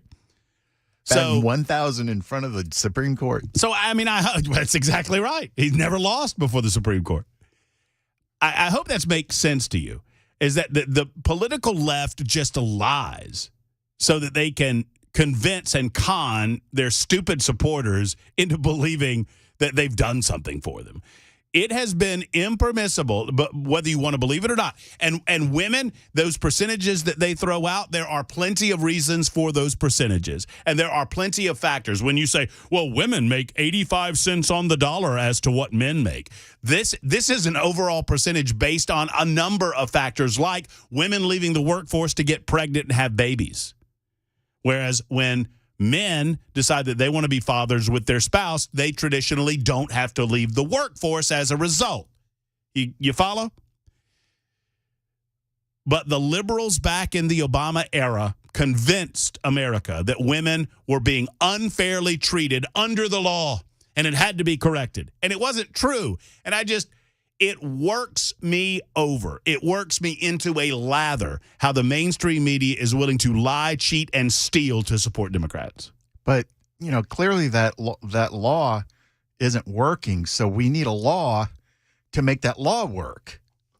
Obviously. The law in question came with a statute of limitations. You know what's reasonable? I think it's reasonable to suggest that if someone believes that their rights have been violated based on the sex of that person, that they have to file a grievance in a timely fashion. And all Goodyear was asking is that we follow the law when it comes to the statute of limitations. And the only thing that the Lilly Ledbetter case did was create the Lilly Ledbetter Fair Pay Act. And all that did was eliminate the statute of limitations on filing grievances. So, and you know how many people have used, do you know how many people have used the Lilly Ledbetter Fair Pay Act since it was signed into law? I want to say 0, but that sounds like too easy an answer. Maybe 5? It's 0. 0. Okay. It's 0. Because all it did was eliminate the already incredible statute of limitations. So I don't know what the statute of limitations was. I don't want to guess, but let's say it was 10 years. And she's filing after 19 years. And Jay would, once again, know all of these particular. All it did was say, well, there's no statute of limitations anymore. Nobody's waiting that long to file a grievance if they have a legitimate grievance. The fact of the matter is Lilly Ledbetter was paid less than some of her contemporaries at the Goodyear plant because she was not as good of a worker, and it was noted in her performance reviews that she was not as good of a worker, which is why she did not get some of the raises that other people around her got. That's the result of having an intimate understanding of the case. So it wasn't about equal pay. Okay. That said, Jim wants to know if I need a bar of soap for my lather. I do. Thank you. Lena says, you're right, unless you're Pete Buttigieg. That's true. Didn't old Mayor Pete left for like 6 months. And while he was leaving, the transportation infrastructure was crumbling around him. But what does he care? He's got a baby to raise or breastfeed or whatever they're doing. I don't know why he had to leave for the length of time that he had to leave. Because he can. Was he? Well, I don't mean to seem insensitive, but was he able to leave for that length of time because he was designated as the maternal parent as opposed to the paternal? No clue. I don't either. It's one of those questions I don't know that I want to. I think it goes a long way to showing that that department isn't really needed. 8838 says, I bet Jay's always riding on Goodyears. Actually, I think he's moved away from Goodyear tires, especially when he's on his track. When he's on the track car, I think he goes somewhere another way. George is in McMinnville. Hello, George. How are you? Hey, how you doing, bud? I'm great, George. Thank you for asking. Well, first off, congratulations on 500, buddy. Woo! Thank you, friend. I have heard each and every one of them, and I'm bored silly. No, I'm kidding. Well, George, I'm glad you said that because I wanted to talk to somebody that could answer this question with enough information. Out of the 500, I think we've done 3 or 4 that are pretty good, don't you? I think there was 2 that were really good. Well, let's make this one the best we can be. What's on your mind, man? It's something that's been bugging me for a while. We got all these people putting these signs up saying, this is a do not carry facility. Now, are they going to take the responsibility if something happens? And I go to Target and they tell me I can't carry. I bring my gun back to the car. I go back in and somebody goes in there and starts shooting the place up. Are we going to be able to sue them because we couldn't carry our weapon? I don't know that. I mean, it's a very good question. And my standard has always been that I have an expectation that if I'm asked to be in a place where people gather and it is demanded upon me that I not arm myself, that they have the security necessary in order to protect me should something go down. You know, an easy example is going to a Titans game, right? I understand that I have to go through a metal detector. I understand that's part of the deal, and I agree to that. But my expectation is that if somebody somehow gets in there and starts shooting the joint up, that they have the people available to protect me and my family. That's the contract, the verbal contract that we're entering into. Right. So I don't know that it's ever been challenged in law, George. I would love it if somebody does have knowledge of that. Maybe that's a good Mr. Sinclair question. I'm going to ask him on Friday. No question. I'll do it. I'll be listening. All right, George, thank you. George is listening to every single one of them. 500. I wonder how many 500 warriors we have out there. You know? There's also probably a better name for them than 500 warrior. What the five? We could just call them the 500 if you're a part of that group. Or just super fans. Super fans? Yeah. Like super friends? Right. What's your idea, Mac? Do you have a better one than Bell's poor offering? I mean, in Bell's defense, Bell's idea was better than mine. 500 Warrior wasn't bad. 500. I don't know. I just keep thinking of the song. I would walk 500 and trying to incorporate that. I would hear 500 shows and I would hear 500 more if Matt Murphy would just stop yelling so much at my. I don't know, whatever. I almost had it. That's exactly it. That was it. That's exactly what I needed. Da-da-da-da. Da-da-da-da. Da-da-da-da. Da-da-da-da. Is it Friday? I hope so. It feels like it. Please. Oh, I like this relationship better than you and I screaming at one another about Justin Tucker and throwing helmets. I stand by what I said. Same here. I stand by. I know you do. I don't know who I'm rooting for, though, because I'm thinking about, while Mac Morey's here, let me slip into sports. I'm thinking about,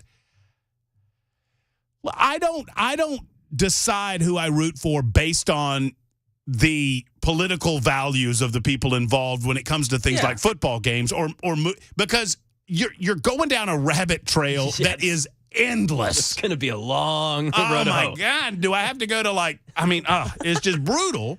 Before you know, you're at like the long snappers, right. debate career. Like, okay. The backup long snapper tweeted something nasty about George W. Bush. Like, okay. And screw them.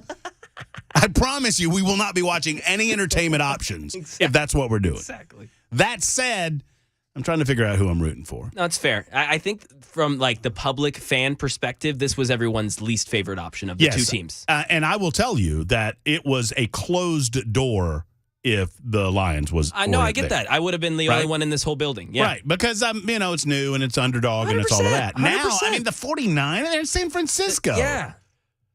The San Francisco Street Poopers? Ooh, that's a good nickname. Thank you. Okay, Bell tells me that I need to do this. We'll talk more about these and other matters. Plus, in the final hour of the show, the Tennessee GOP has decided to further exclude individuals from becoming a part of the Republican Party. That's a great strategy. Great strategy. Just push people out of the tent. To hell with Reagan. Just push them out. We'll talk about it next on Super Talk.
2 o'clock. I'm Mac Maury with your top stories. 42 degrees and a cloudy, overcast type of day in Nashville. May see some sun poke out later this afternoon for a brief moment or two. We got a full forecast coming up in a couple of minutes.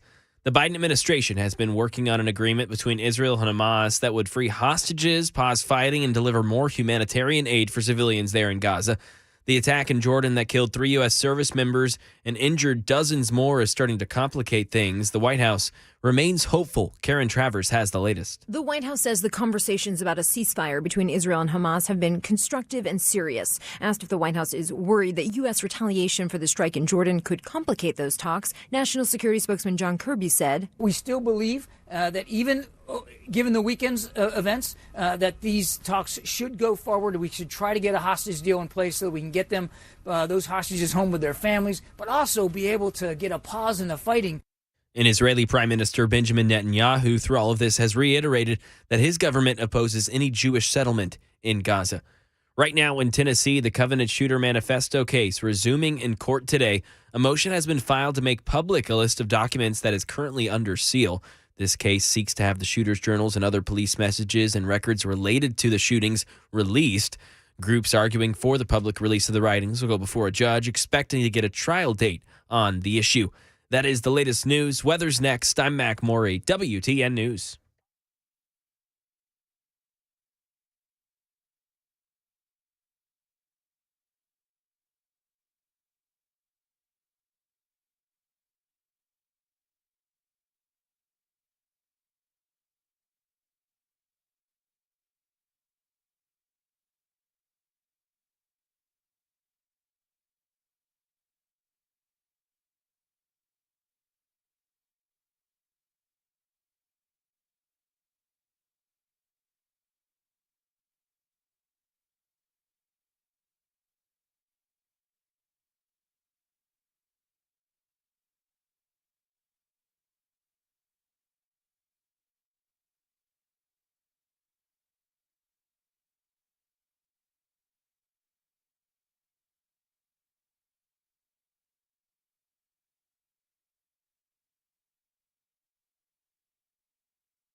Hey, friends, it's Matt Murphy, and I want to explain to you what you can do, gentlemen, if you're feeling a little sluggish or run down or low energy. And it's as simple as a telephone call to schedule an appointment with the Tennessee Men's Clinic. I know I've done it, and I got the thumbs up, baby, and I feel great about doing it because you learn your numbers. There are certain numbers that you need to know in your life, guys.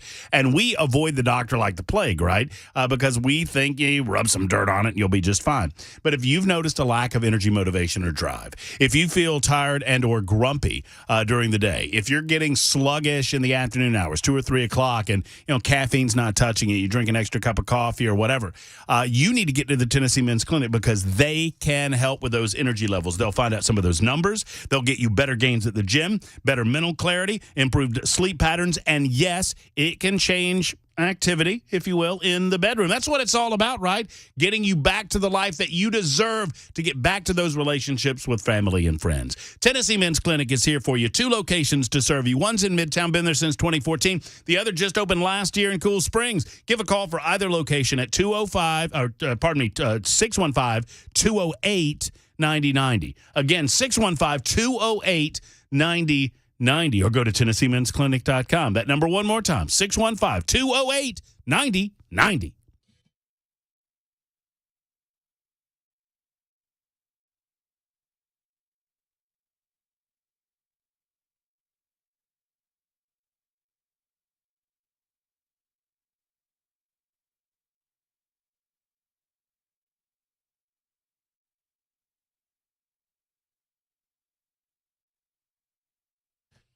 It is the Matt Murphy Radio Show on Super Talk 99.7 WTN. We thank you for being a part of the show today. It's 2:05, almost 2:06, and a good afternoon.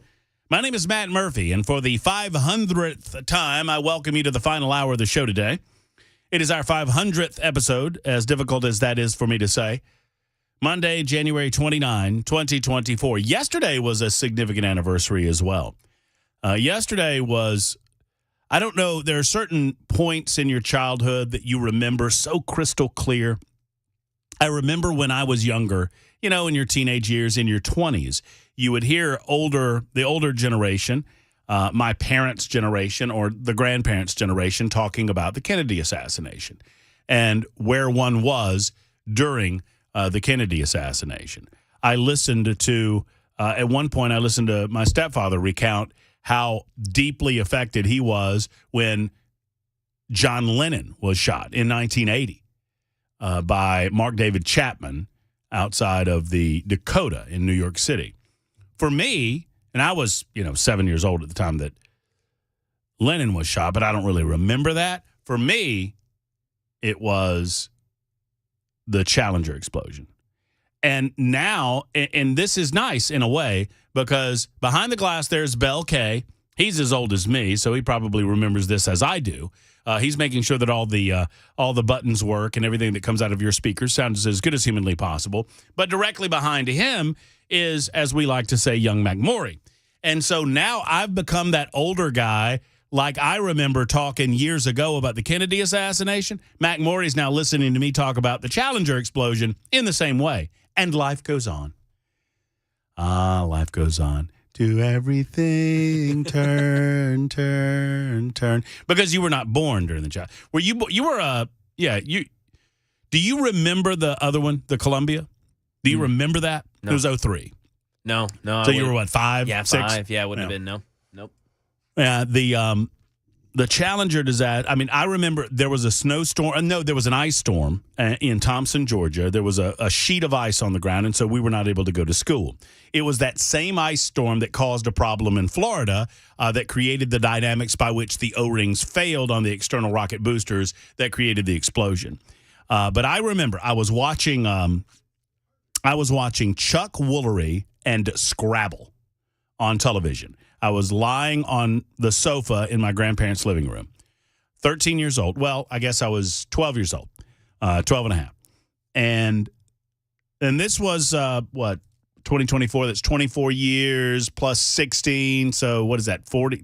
It's not 40. It's 38 years ago today or yesterday? I guess so. So they interrupted Chuck Woolery, and Dan Rather came on television, and Dan Rather explained to us what happened. I don't know why they had not decided to preempt. A lot of school systems around the country, and this was the big deal, because Krista McAuliffe, as I know I'm telling all of you things that you all remember, but for those younger generations out there, previously, you had to be a part of the NASA program, and you had to be you were not considered a civilian if you were a part of the NASA program. You were part of, it was almost a military unit, and most of the astronauts came out of the military. They were fighter pilots or whatever. And so there was a campaign that Reagan started and NASA started under Ronald Reagan to take the first civilian into space, quote unquote civilian. And they had this huge campaign. They wanted to take a teacher, specifically a school teacher, into space. And so the setup was that Krista McAuliffe did all of the training. She went through the process. She was selected at first, originally, of course. And then she went through all of the training, went through the astronaut process, and she was a part of the crew, the 7-member crew that was going up into space. And she was going to do lessons for the entire country. NASA promoted the hell out of this, too, because they did. From the start of her training all the way up to that flight, they had her on the news regularly talking about the training and what she felt like and how excited she was. Part of the reason that it was such a big deal was just this, that it wasn't just another shuttle launch, which happened regularly. I mean, it was like one every few weeks. Yeah, it was like every 6 months. Oh, it was more than that. I mean, maybe not every few weeks. But they had the Discovery, they had the Columbia, they had the Challenger. There were like 3 of them that they would rotate. Atlantis was another one. Wow. And because of the regularity of them, they weren't events. But this was an event. We were going to watch it in school had we been in school. It was the same scenario with Apollo 13 where nobody watched the launch because it was it was such a normal thing at that point that nobody cared until the ship exploded. And then it became a big deal. So everybody's watching. We were not watching at school. I saw Dan Rather cut into Scrabble as a result of what happened 73 seconds in. But 73 seconds in, the world changed. I mean, because there was a lot of confusion initially as to what exactly was happening, but it was obvious that something catastrophic went down. Eventually, it was determined that it was so cold on the launch pad that some O-rings, and I might, for you NASA nerds, pardon me, I might be getting a little of this wrong, but I think it's basically right, that the O-rings that were used in the construction of the external tank became brittle. Solid rocket. The solid rocket booster, right, became brittle at a certain temperature, and so they were not pliable anymore. And because of that brittle nature, it allowed fuel to leak onto the exterior. Caught fire and then exploded. Basically blowtorched the external tank, and which destroyed the capsule itself. It is believed, although not confirmed, and this gets into a little creepy web stuff, it's believed that they died instantly. Although there are some theories that they did not, that they were aware of what was going on until they hit the ocean. That the capsule that kept the astronauts safe did its job and kept them safe post-explosion. Most conventional wisdom is that they never knew what was going on. Very different than the Columbia. Sadly, the astronauts that went down in the Columbia knew exactly what was happening for a long time. Oh. Yeah. And they had no way to stop. And there was nothing that they could do about it. That was a disaster that happened on reentry, and most of you remember that. It was what were the tiles underneath? Yeah, pieces of foam, the orange foam that insulates the external fuel tank, came loose during the launch and struck the leading edge of the wing, cracking the tile, allowing gas in. Right. And upon reentry, that gas eventually superheated the bottom of the thing, and then once it had started deteriorating, then it was all over. Oh. Man, let me tell you, it was. So, 38 years ago today, or yesterday, 38 years ago yesterday, the shuttle disaster. The first shuttle was, yes, in fact, Todd, the Enterprise, you're correct. I think that was the experimental unit. Yeah, that was the testing that they carried on the back of the 747 or whatever it was. They used that one to do the landings and stuff like that, so they could train literal landings. Because if you didn't land the first time at the shuttle, you crashed. Yeah, that's right. Yeah. So there's a lot of people that wonder what's next. I happened to spend a weekend. This weekend with a good friend of mine, Dale Jackson, who's a talk show host in Huntsville, another good friend of mine, Tim Melton, who's a newsman down in Birmingham. And the third part of the foursome was, his name is Pete. I won't say any more than that because he works for NASA. I didn't ask him if I could reveal him. I mean, literally, I spent the weekend with an actual rocket scientist with NASA.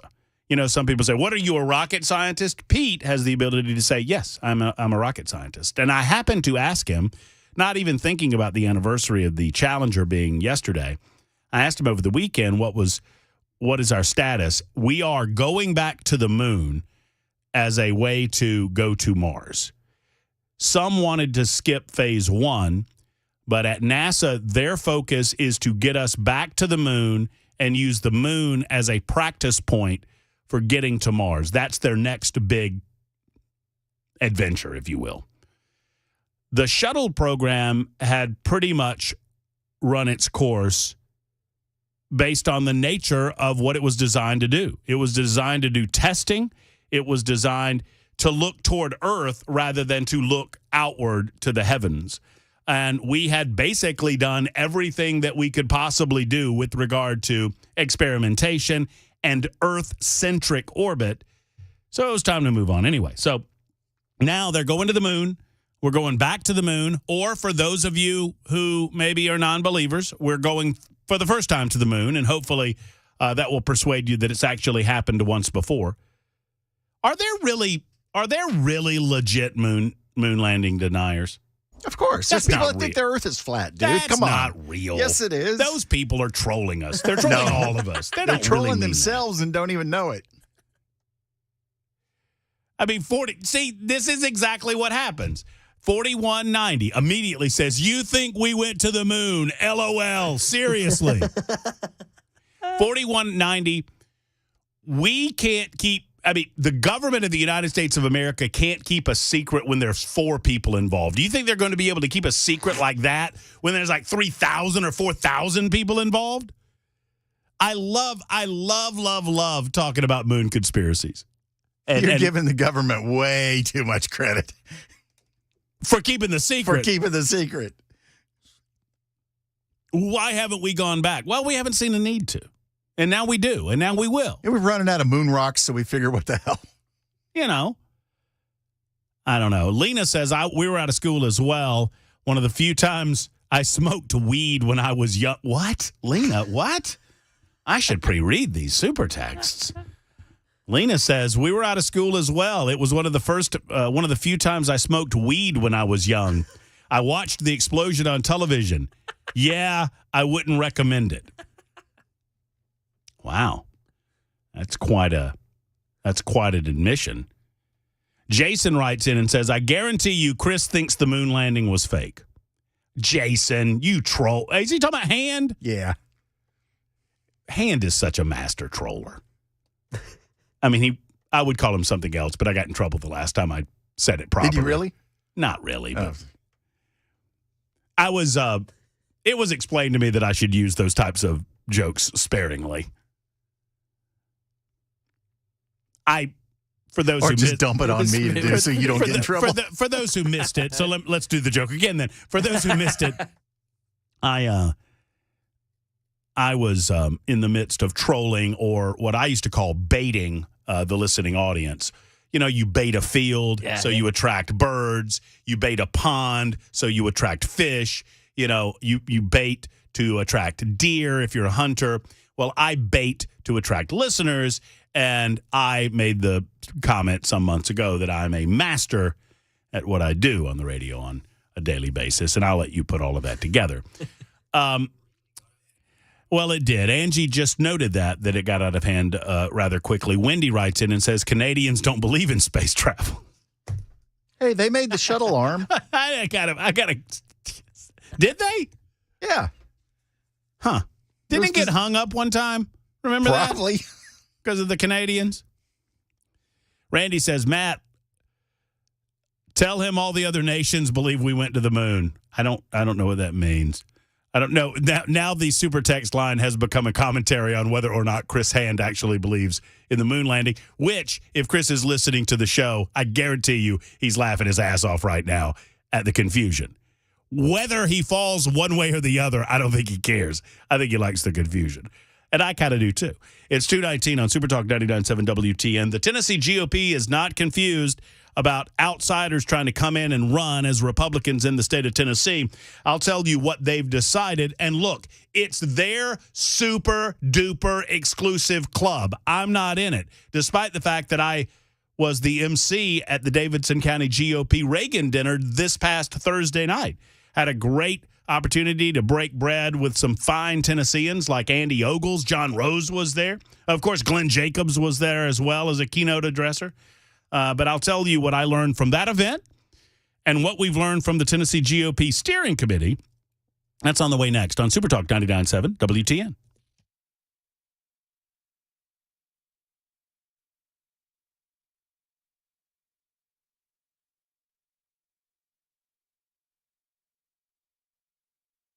Hey, the world-famous Clock Store wants to see you, friends, and I encourage you to get out there and say hello to the crew at the world-famous Clock Store and find out what you've been missing. If you've never been, what are you waiting on? If you're a gun enthusiast, you've been to the Clock Store, right? And if not, my goodness gracious, you need to go because you're missing out on the best gun experience in Nashville, Tennessee. They have a retail space that is unmatched in this area. Not just the retail, but their manufacturing division. Dan, I don't know if he'll do it for you, but he took me on the full tour, and you can see where they're manufacturing parts, 3D printers, 3D manufacturing, and they send it all over the United States of America, and you can find those parts made right on site, right there in the retail side of the world-famous Clock Store. You'll find short guns, you'll find long guns, you'll find rental guns for the shooting rooms that they have in the Shoot 270 areas. They have classroom space for teaching because training is so important when it comes to the Second Amendment and gun ownership as well. Speaking of that, I don't know if there's space still available because there were a limited number of seats, 18 seats, for the specialized Sentinel training that they're doing at the world-famous Clock Store this February the 3rd. That is coming up, I guess, this weekend, as a matter of fact. So if there's a space available, there's just one or two. But if you want specialized training in rapid response, medical training, crisis training, then the Sentinel program is for you. It's an all-day event happening on February 3rd. That's a Saturday. Find out more by going to shoot270.com. That's shoot270.com. Over on the retail side of things, it's glockstore.com. Go by and see them. Elm Hill Pike to Airlane Drive, the world-famous Clock Store.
Some news concerning the Justice Department and some crime in Tennessee. That's coming up 2:30 Super Talk 99.7 WTN. You get a little cake in your throat? Is that what just happened there? My bad. Strawberry, by the way, everyone. Strawberry. Because strawberry cake is my favorite cake. That's your favorite. Oh, yeah. That's a good flavor. Man, love some strawberry cake. With strawberry ice cream? Yeah, I would if there was strawberry ice cream. And there's strawberry icing on the strawberry cake. It's very delicious. Belle, I would encourage you to break a little of your... No. You've been back on the scale, haven't you? What does that mean? The manner in which you answered the question. You wouldn't even let me get the question out. Right, because I know what you're going to say, and I'm not going to do it. Right. then because of the way that you answered the question, that leads me to believe, because I know what type of guy you are, you allowed yourself a little grace during the holidays, and now you've gotten back on the scale and you said, no, sir, I will not gain this weight back. That's what I think you're doing.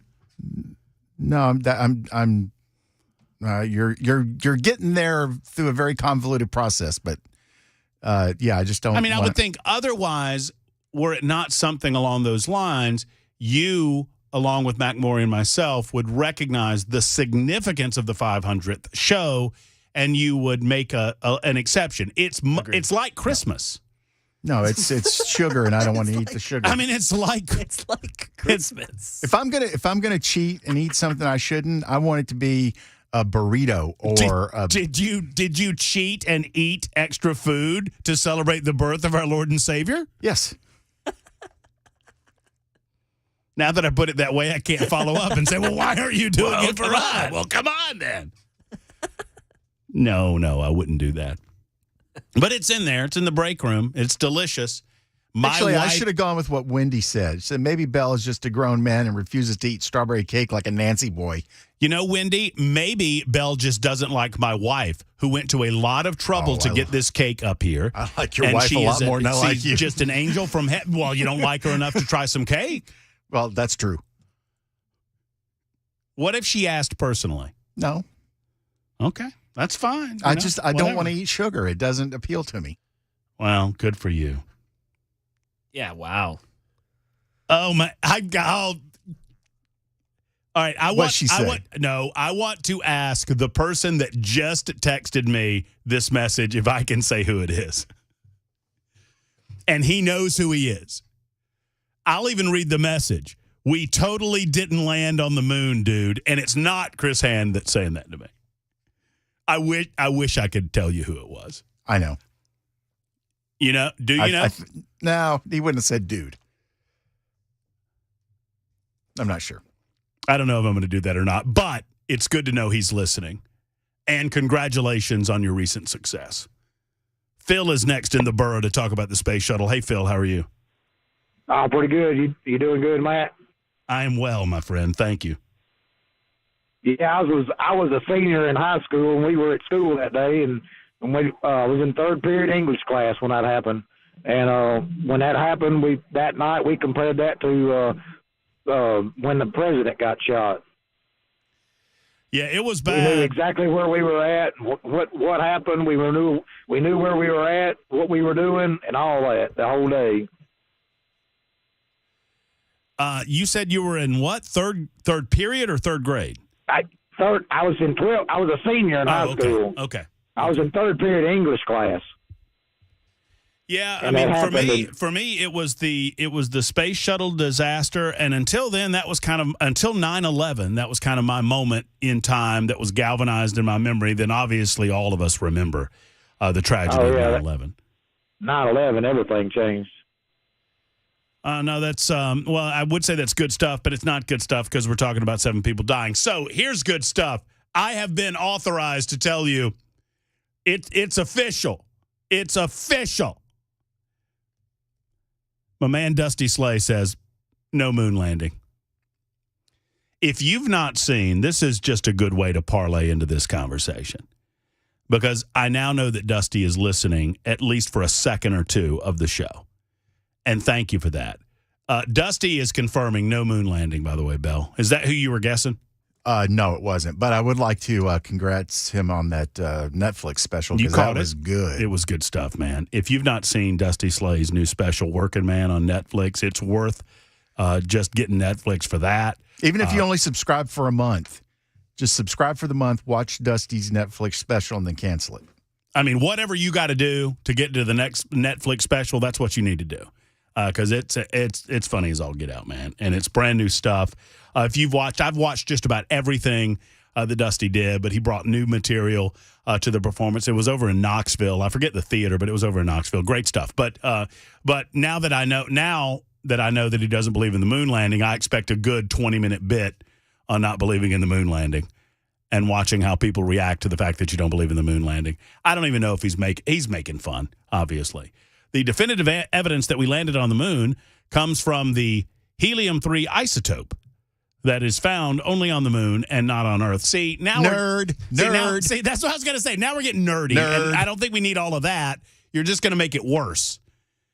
For those who don't believe in the moon landing, you start throwing out the isotope crap. It's just worse. 2:30 Super Talk 99.7 WTN. Back in a moment with, I promised, those GOP things that we'll may or may not get to. I don't know. I don't know where we're going next. I'm high on sugar now on Super Talk.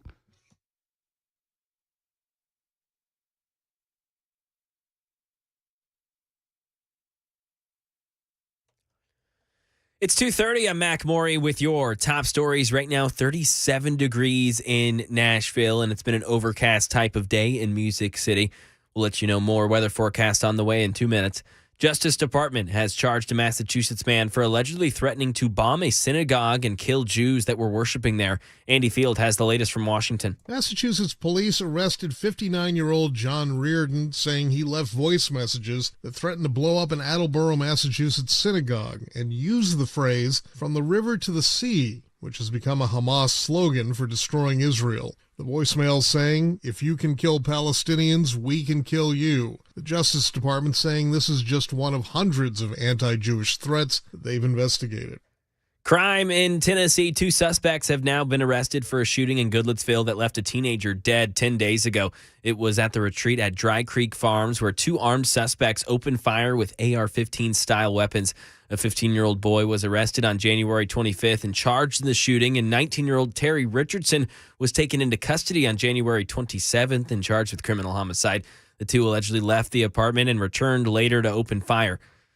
And it is a race against time in San Diego to clean up from historic flooding before the next storm arrives. Alex Stone reports from California. Over 1,400 tons of mud and debris have been removed from San Diego's streets after historically heavy rains hit flooding homes and streets last week. Oscar Pacheco's childhood home is being gutted because it filled up with water. San Diego is not typically a flood area. Oh, yeah, we've been up since 6 in the morning trying to get this house dried up because it's soaked. It's been soaked since Monday. Emergency efforts are underway to clear storm drains ahead of heavy rain expected at the end of the week. And that is the latest news. Weather forecast next. I'm Mac Maury, WTN News.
United Structural Systems is simply the go-to company that you call when you notice things might be wrong with the foundation of your home or waterproofing within your home. Let's talk about this. It's Matt Murphy for USS, United Structural Systems. Friends, you need experts. You need people that aren't going to try to upsell you either, because frankly, you and I don't know what goes into maintaining the foundation of your house or maintaining waterproofing within your house. That's why we have experts like USS. Well, testimonies mean something when it comes to organizations like this. And for the last 30 years, over 25,000 people just like you have made the call, and over 25,000 people have given their thumbs up, their seal of approval. They've been 100% satisfied. That's what it's all about, is making sure that we fix what ails your home, tell you if you're A-OK, which in some circumstances they'll do that as well. They can give you the poly-level lift system on your driveway or in your walk spaces. They can waterproof your house, waterproofing, encapsulation, and the like, or they can repair that foundation and get you back up and running as inexpensively as possible. Look, USS, they know that you don't want to spend your money on the foundation of your home. You do that because you have to. You call USS because you want the best. And that's what they are. USS, they guarantee their best. Call today. Their telephone number is 615-488-7855. 488-7855 for USS.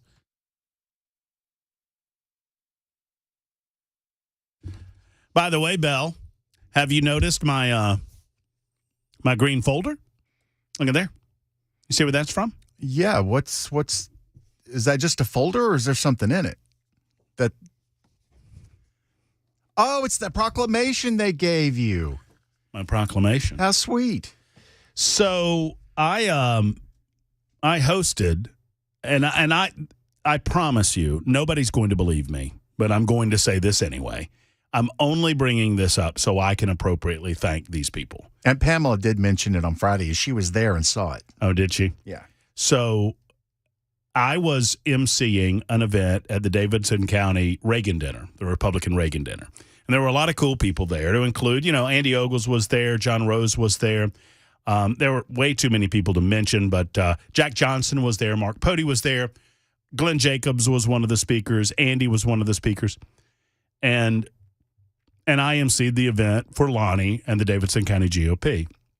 And Mark Pody and Jack Johnson gave me a very nice gift to honor our 500th episode. And it was a proclamation signed by Randy McNally. I'm a little disappointed that Randy did not put a fire emoji or a heart emoji on it, but he didn't. Don't push your luck. You got the proclamation. It's not. So Mark Pody, 17th Senate District Senator and Speaker of the Senate, Randy McNally, signed this, and he delivered it along with Jack. Jack said he didn't know anything about it until he got there, but that he was happy to join Mark Pody. But they gave me a nice proclamation to celebrate our 500th episode, and it was very sweet of them. So thank you guys for doing so. Well, by the way, you got one of those just like no, nobody else has got one of those.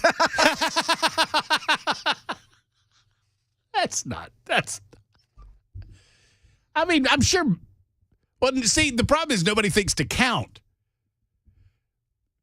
Sometimes it's the simple things that cause the good things to happen. I thought to count. I never asked for any of this. I just thought to count. And I think people gravitate towards celebrating milestones like that. By the way, just while I'm having this discussion offline, I'm going to bring it online. My man Dusty Slay said he was in Huntsville the other night, made a moon landing joke. They loved it. It's like, that's good. I mean, who doesn't like a good moon landing? Well, especially down there. I mean, they'll love it down in. That's the Rocket City, baby. And then I noted that on the success of his Netflix series, The City of Opelika, and he's from Opelika, a city that I called Opelika when I first got to Montgomery. I was in Montgomery, Alabama in 1999 doing the news. That's my first venture into Alabama. And I did a news story about Opelika, Alabama, and you would have thought that I fed cockroaches to children. You got corrected. Oh, my goodness gracious. Didn't you? It was that one. I said Opelika, and then the other one was, there's a town that is spelled A-R-A-B. Arab? It's Arab. Okay. And I said Arab, and I got well corrected. Ain't no towel hands. Easy, guy, easy. Calm down. But Opelika is giving Dusty like a commendation. He deserves it. He deserves every bit of it. And I heard that he's getting a key to the city, which I think opens up all of the stuff. So what stuff do they have in Opelika? Well, there's the city dump. Well, yeah, I guess you could go through people's garbage. You could shoot rats out there at the dump any time of the day or night. And, you could go to you could use the bathroom at City Hall during the off hours. There's plenty of stuff you can do with the key to the city. Fair enough. Warren is next up in Manchester. Hey, Warren, how are you? Good, Matt. How are you? I'm well. Thank you for asking. Hey, I just wanted to comment on the Challenger. 1986, I was a sophomore at Merritt Island High School in Florida. A lot of people don't know about Merritt Island, but Merritt Island is where Kennedy Space Center sits on the north end of the island. They let us out in class that day, one of the coldest days I can remember, and actually seen the explosion with my own eyes. Something I'll never forget.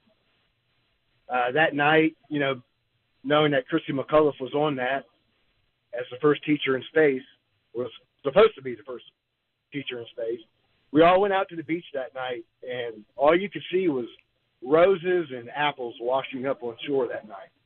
Something I'll never forget. I just wanted to call and comment. Love your show. Roses and apples? What? Yes. Apples sir. for teacher. I get it now. I got the roses. Now it makes sense. Oh man. Yeah, a lot of people went out there and threw apples, roses, flowers, and stuff out to the ocean. Yeah, and I don't know. Thank you, Warren, if I've finished the thought, but there was so much attention, and one of the reasons that Ronald Reagan, and I get chills. Oh my goodness gracious! If you want to know, Mac Morey, this is a homework assignment for you. If you want to know why Ronald Reagan was considered the great communicator, go and watch the speech that he delivered the night of the shuttle disaster. One of the reasons that he felt compelled to speak on the disaster publicly was because so many school children, imagine the setup, if you will. What was a commonplace occurrence became very uncommon in as much as a civilian and a school teacher, no less, was going into space. And she would be, once arriving in space, offering lessons from space to the kids all across the United States of America. And so, like I said, we were going to be a part of this. All of these kids are gathered together at gymnasiums. They're gathered within their performance art centers or whatnot, or in their individual classrooms. And they're watching the launch of the shuttle. And they watched the tragedy and the disaster. And recognizing that, Ronald Reagan knew that he needed to address the nation. He was scheduled to give the State of the Union. I think I remember this right, that he was scheduled to give the State of the Union. Instead, they suspended the State of the Union, and he offered remarks on the shuttle disaster. If you've never seen it, if you're of an age where it did not cross your radar, go back and watch this speech. And the end of the speech, Peggy Noonan wrote the speech. And I believe that this is right, that he had 3 or 4 speechwriters offer him speeches, and he picked Peggy Noonan's. And the end of the speech, and it's an old poem that he references, but the end of the speech where he says, "Let's remember them as they were the last time we saw them, when they left to board the shuttle and slipped the surly bonds of earth to touch the face of God." Do you remember in the 70s and the early 80s where when TV stations would sign off at the end of the day, a lot of them would play a visual of that poem? I don't remember the visual of the poem. That happened a lot up here. Like Channel 4, I think, maybe it was Channel 4 or Channel 5, but when they signed off, there would be a video of a Air Force pilot flying around, and somebody would be reading that poem. I forget the name of the poem, but it's about the flyboys. It's about pilots and the danger that they put themselves under. No, back in High Flight by John Gillespie Maggie Jr. There you go. I don't remember that. I remember, did y'all get the John Wayne? I don't recall John Wayne. I feel like we have to downshift for those younger than us. You see, kids, back in the day, television at one time signed off. Radio did as well. And there were only 4 stations if you included PBS. Well, that's right. I mean, Elvis, you go to Graceland and you go to Elvis's TV watching room. There's 3 TVs. You know why? Because he wanted to watch all the channels. No, there was a time when I first started in radio when I was 15 years old, and that's a lot of episodes ago, I would go in on Saturday mornings at 5 a.m. to crank up the old AM radio station and warm up the transistor, the transmitter, and all the tubes, get them nice and hot and warm. And we played on the AM side, we played the Star Spangled Banner to start the day, and at the end of the day, we played Dixie. And that was the sign-off. But we did, on the television side of things, we did a lot of John Wayne. He has John Wayne recites you ask me why I love her? Well, let me tell you why. I love her sea to shining sea and from the ground into the sky. Or whatever it was. All right, real quick, not to downshift back into content, but I did promise that I would get to this. There was a hearing over the weekend. By the way, there's a hearing underway today, speaking of hearings, regarding the lawsuit releasing the Covenant School Manifesto. That hearing was happening earlier today. I don't know if it's still ongoing. It is involving the lawsuit against the Metropolitan Government of Nashville and Davidson County related to the release of records from the Covenant School shooting.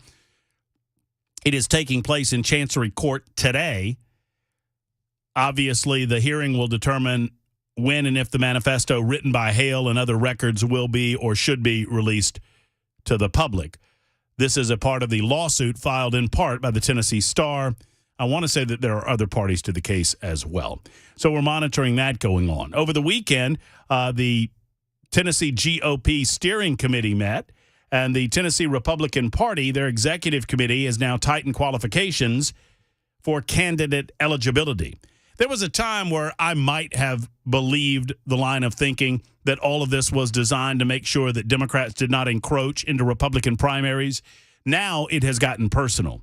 Now, they were going to begin in 2026 by not allowing anyone to run as a Republican who has not voted in any of the 4 most recent statewide primary elections held by a party other than applicable Republican parties will be ineligible. In other words, you had to have voted in the last 4 primary elections, not general, because in the general they can't figure out how you voted or who you are or why you're voting. But in a primary election, the belief is if you're voting in a primary election, they keep the tabulations on that and they can figure things out. They are making it more difficult to run as a Republican. I don't know that that's the best plan moving forward, but I'm not a part of that executive body, and I'm certainly not a part of the Republican Party club. I don't belong to any clubs that would have me as a member. Wendy says that I did a John Wayne impersonation. Thank you. All of my impersonations, well, none of them sound like the person that I'm impersonating, but they all sound close enough that you know what I'm going for. Except my Mark Levin. I'm kind of proud of my Mark Levin. It's 2:51 on Super Talk 99.7 WTN. We'll check in with Brian Wilson coming up next.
Winding down number 500, 258, Super Talk 99.7 WTN. Been a busy day. Man, oh, man. So much we were unable to get to. And here's Brian Wilson. Hello, Brian. Tell you. Well, I get that a lot. I just had these smarts. You're probably on like in the 2000s somewhere. I just had the smarts to start counting because I figured by 80 or 90 I would be done and back in Alabama.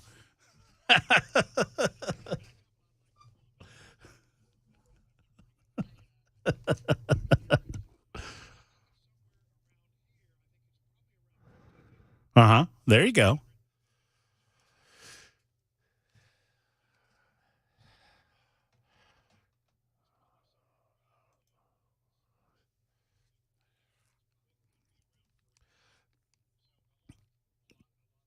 Man, and I can probably count, I bet you on 2 or 3, 4 hands how many good ones I've done, at least for me. I don't know. Well, thanks, man. Well, I'm setting the table for the drive with Brian Wilson, and what is to come today? I mean, there's I dare I say you've got a couple of things to choose from today.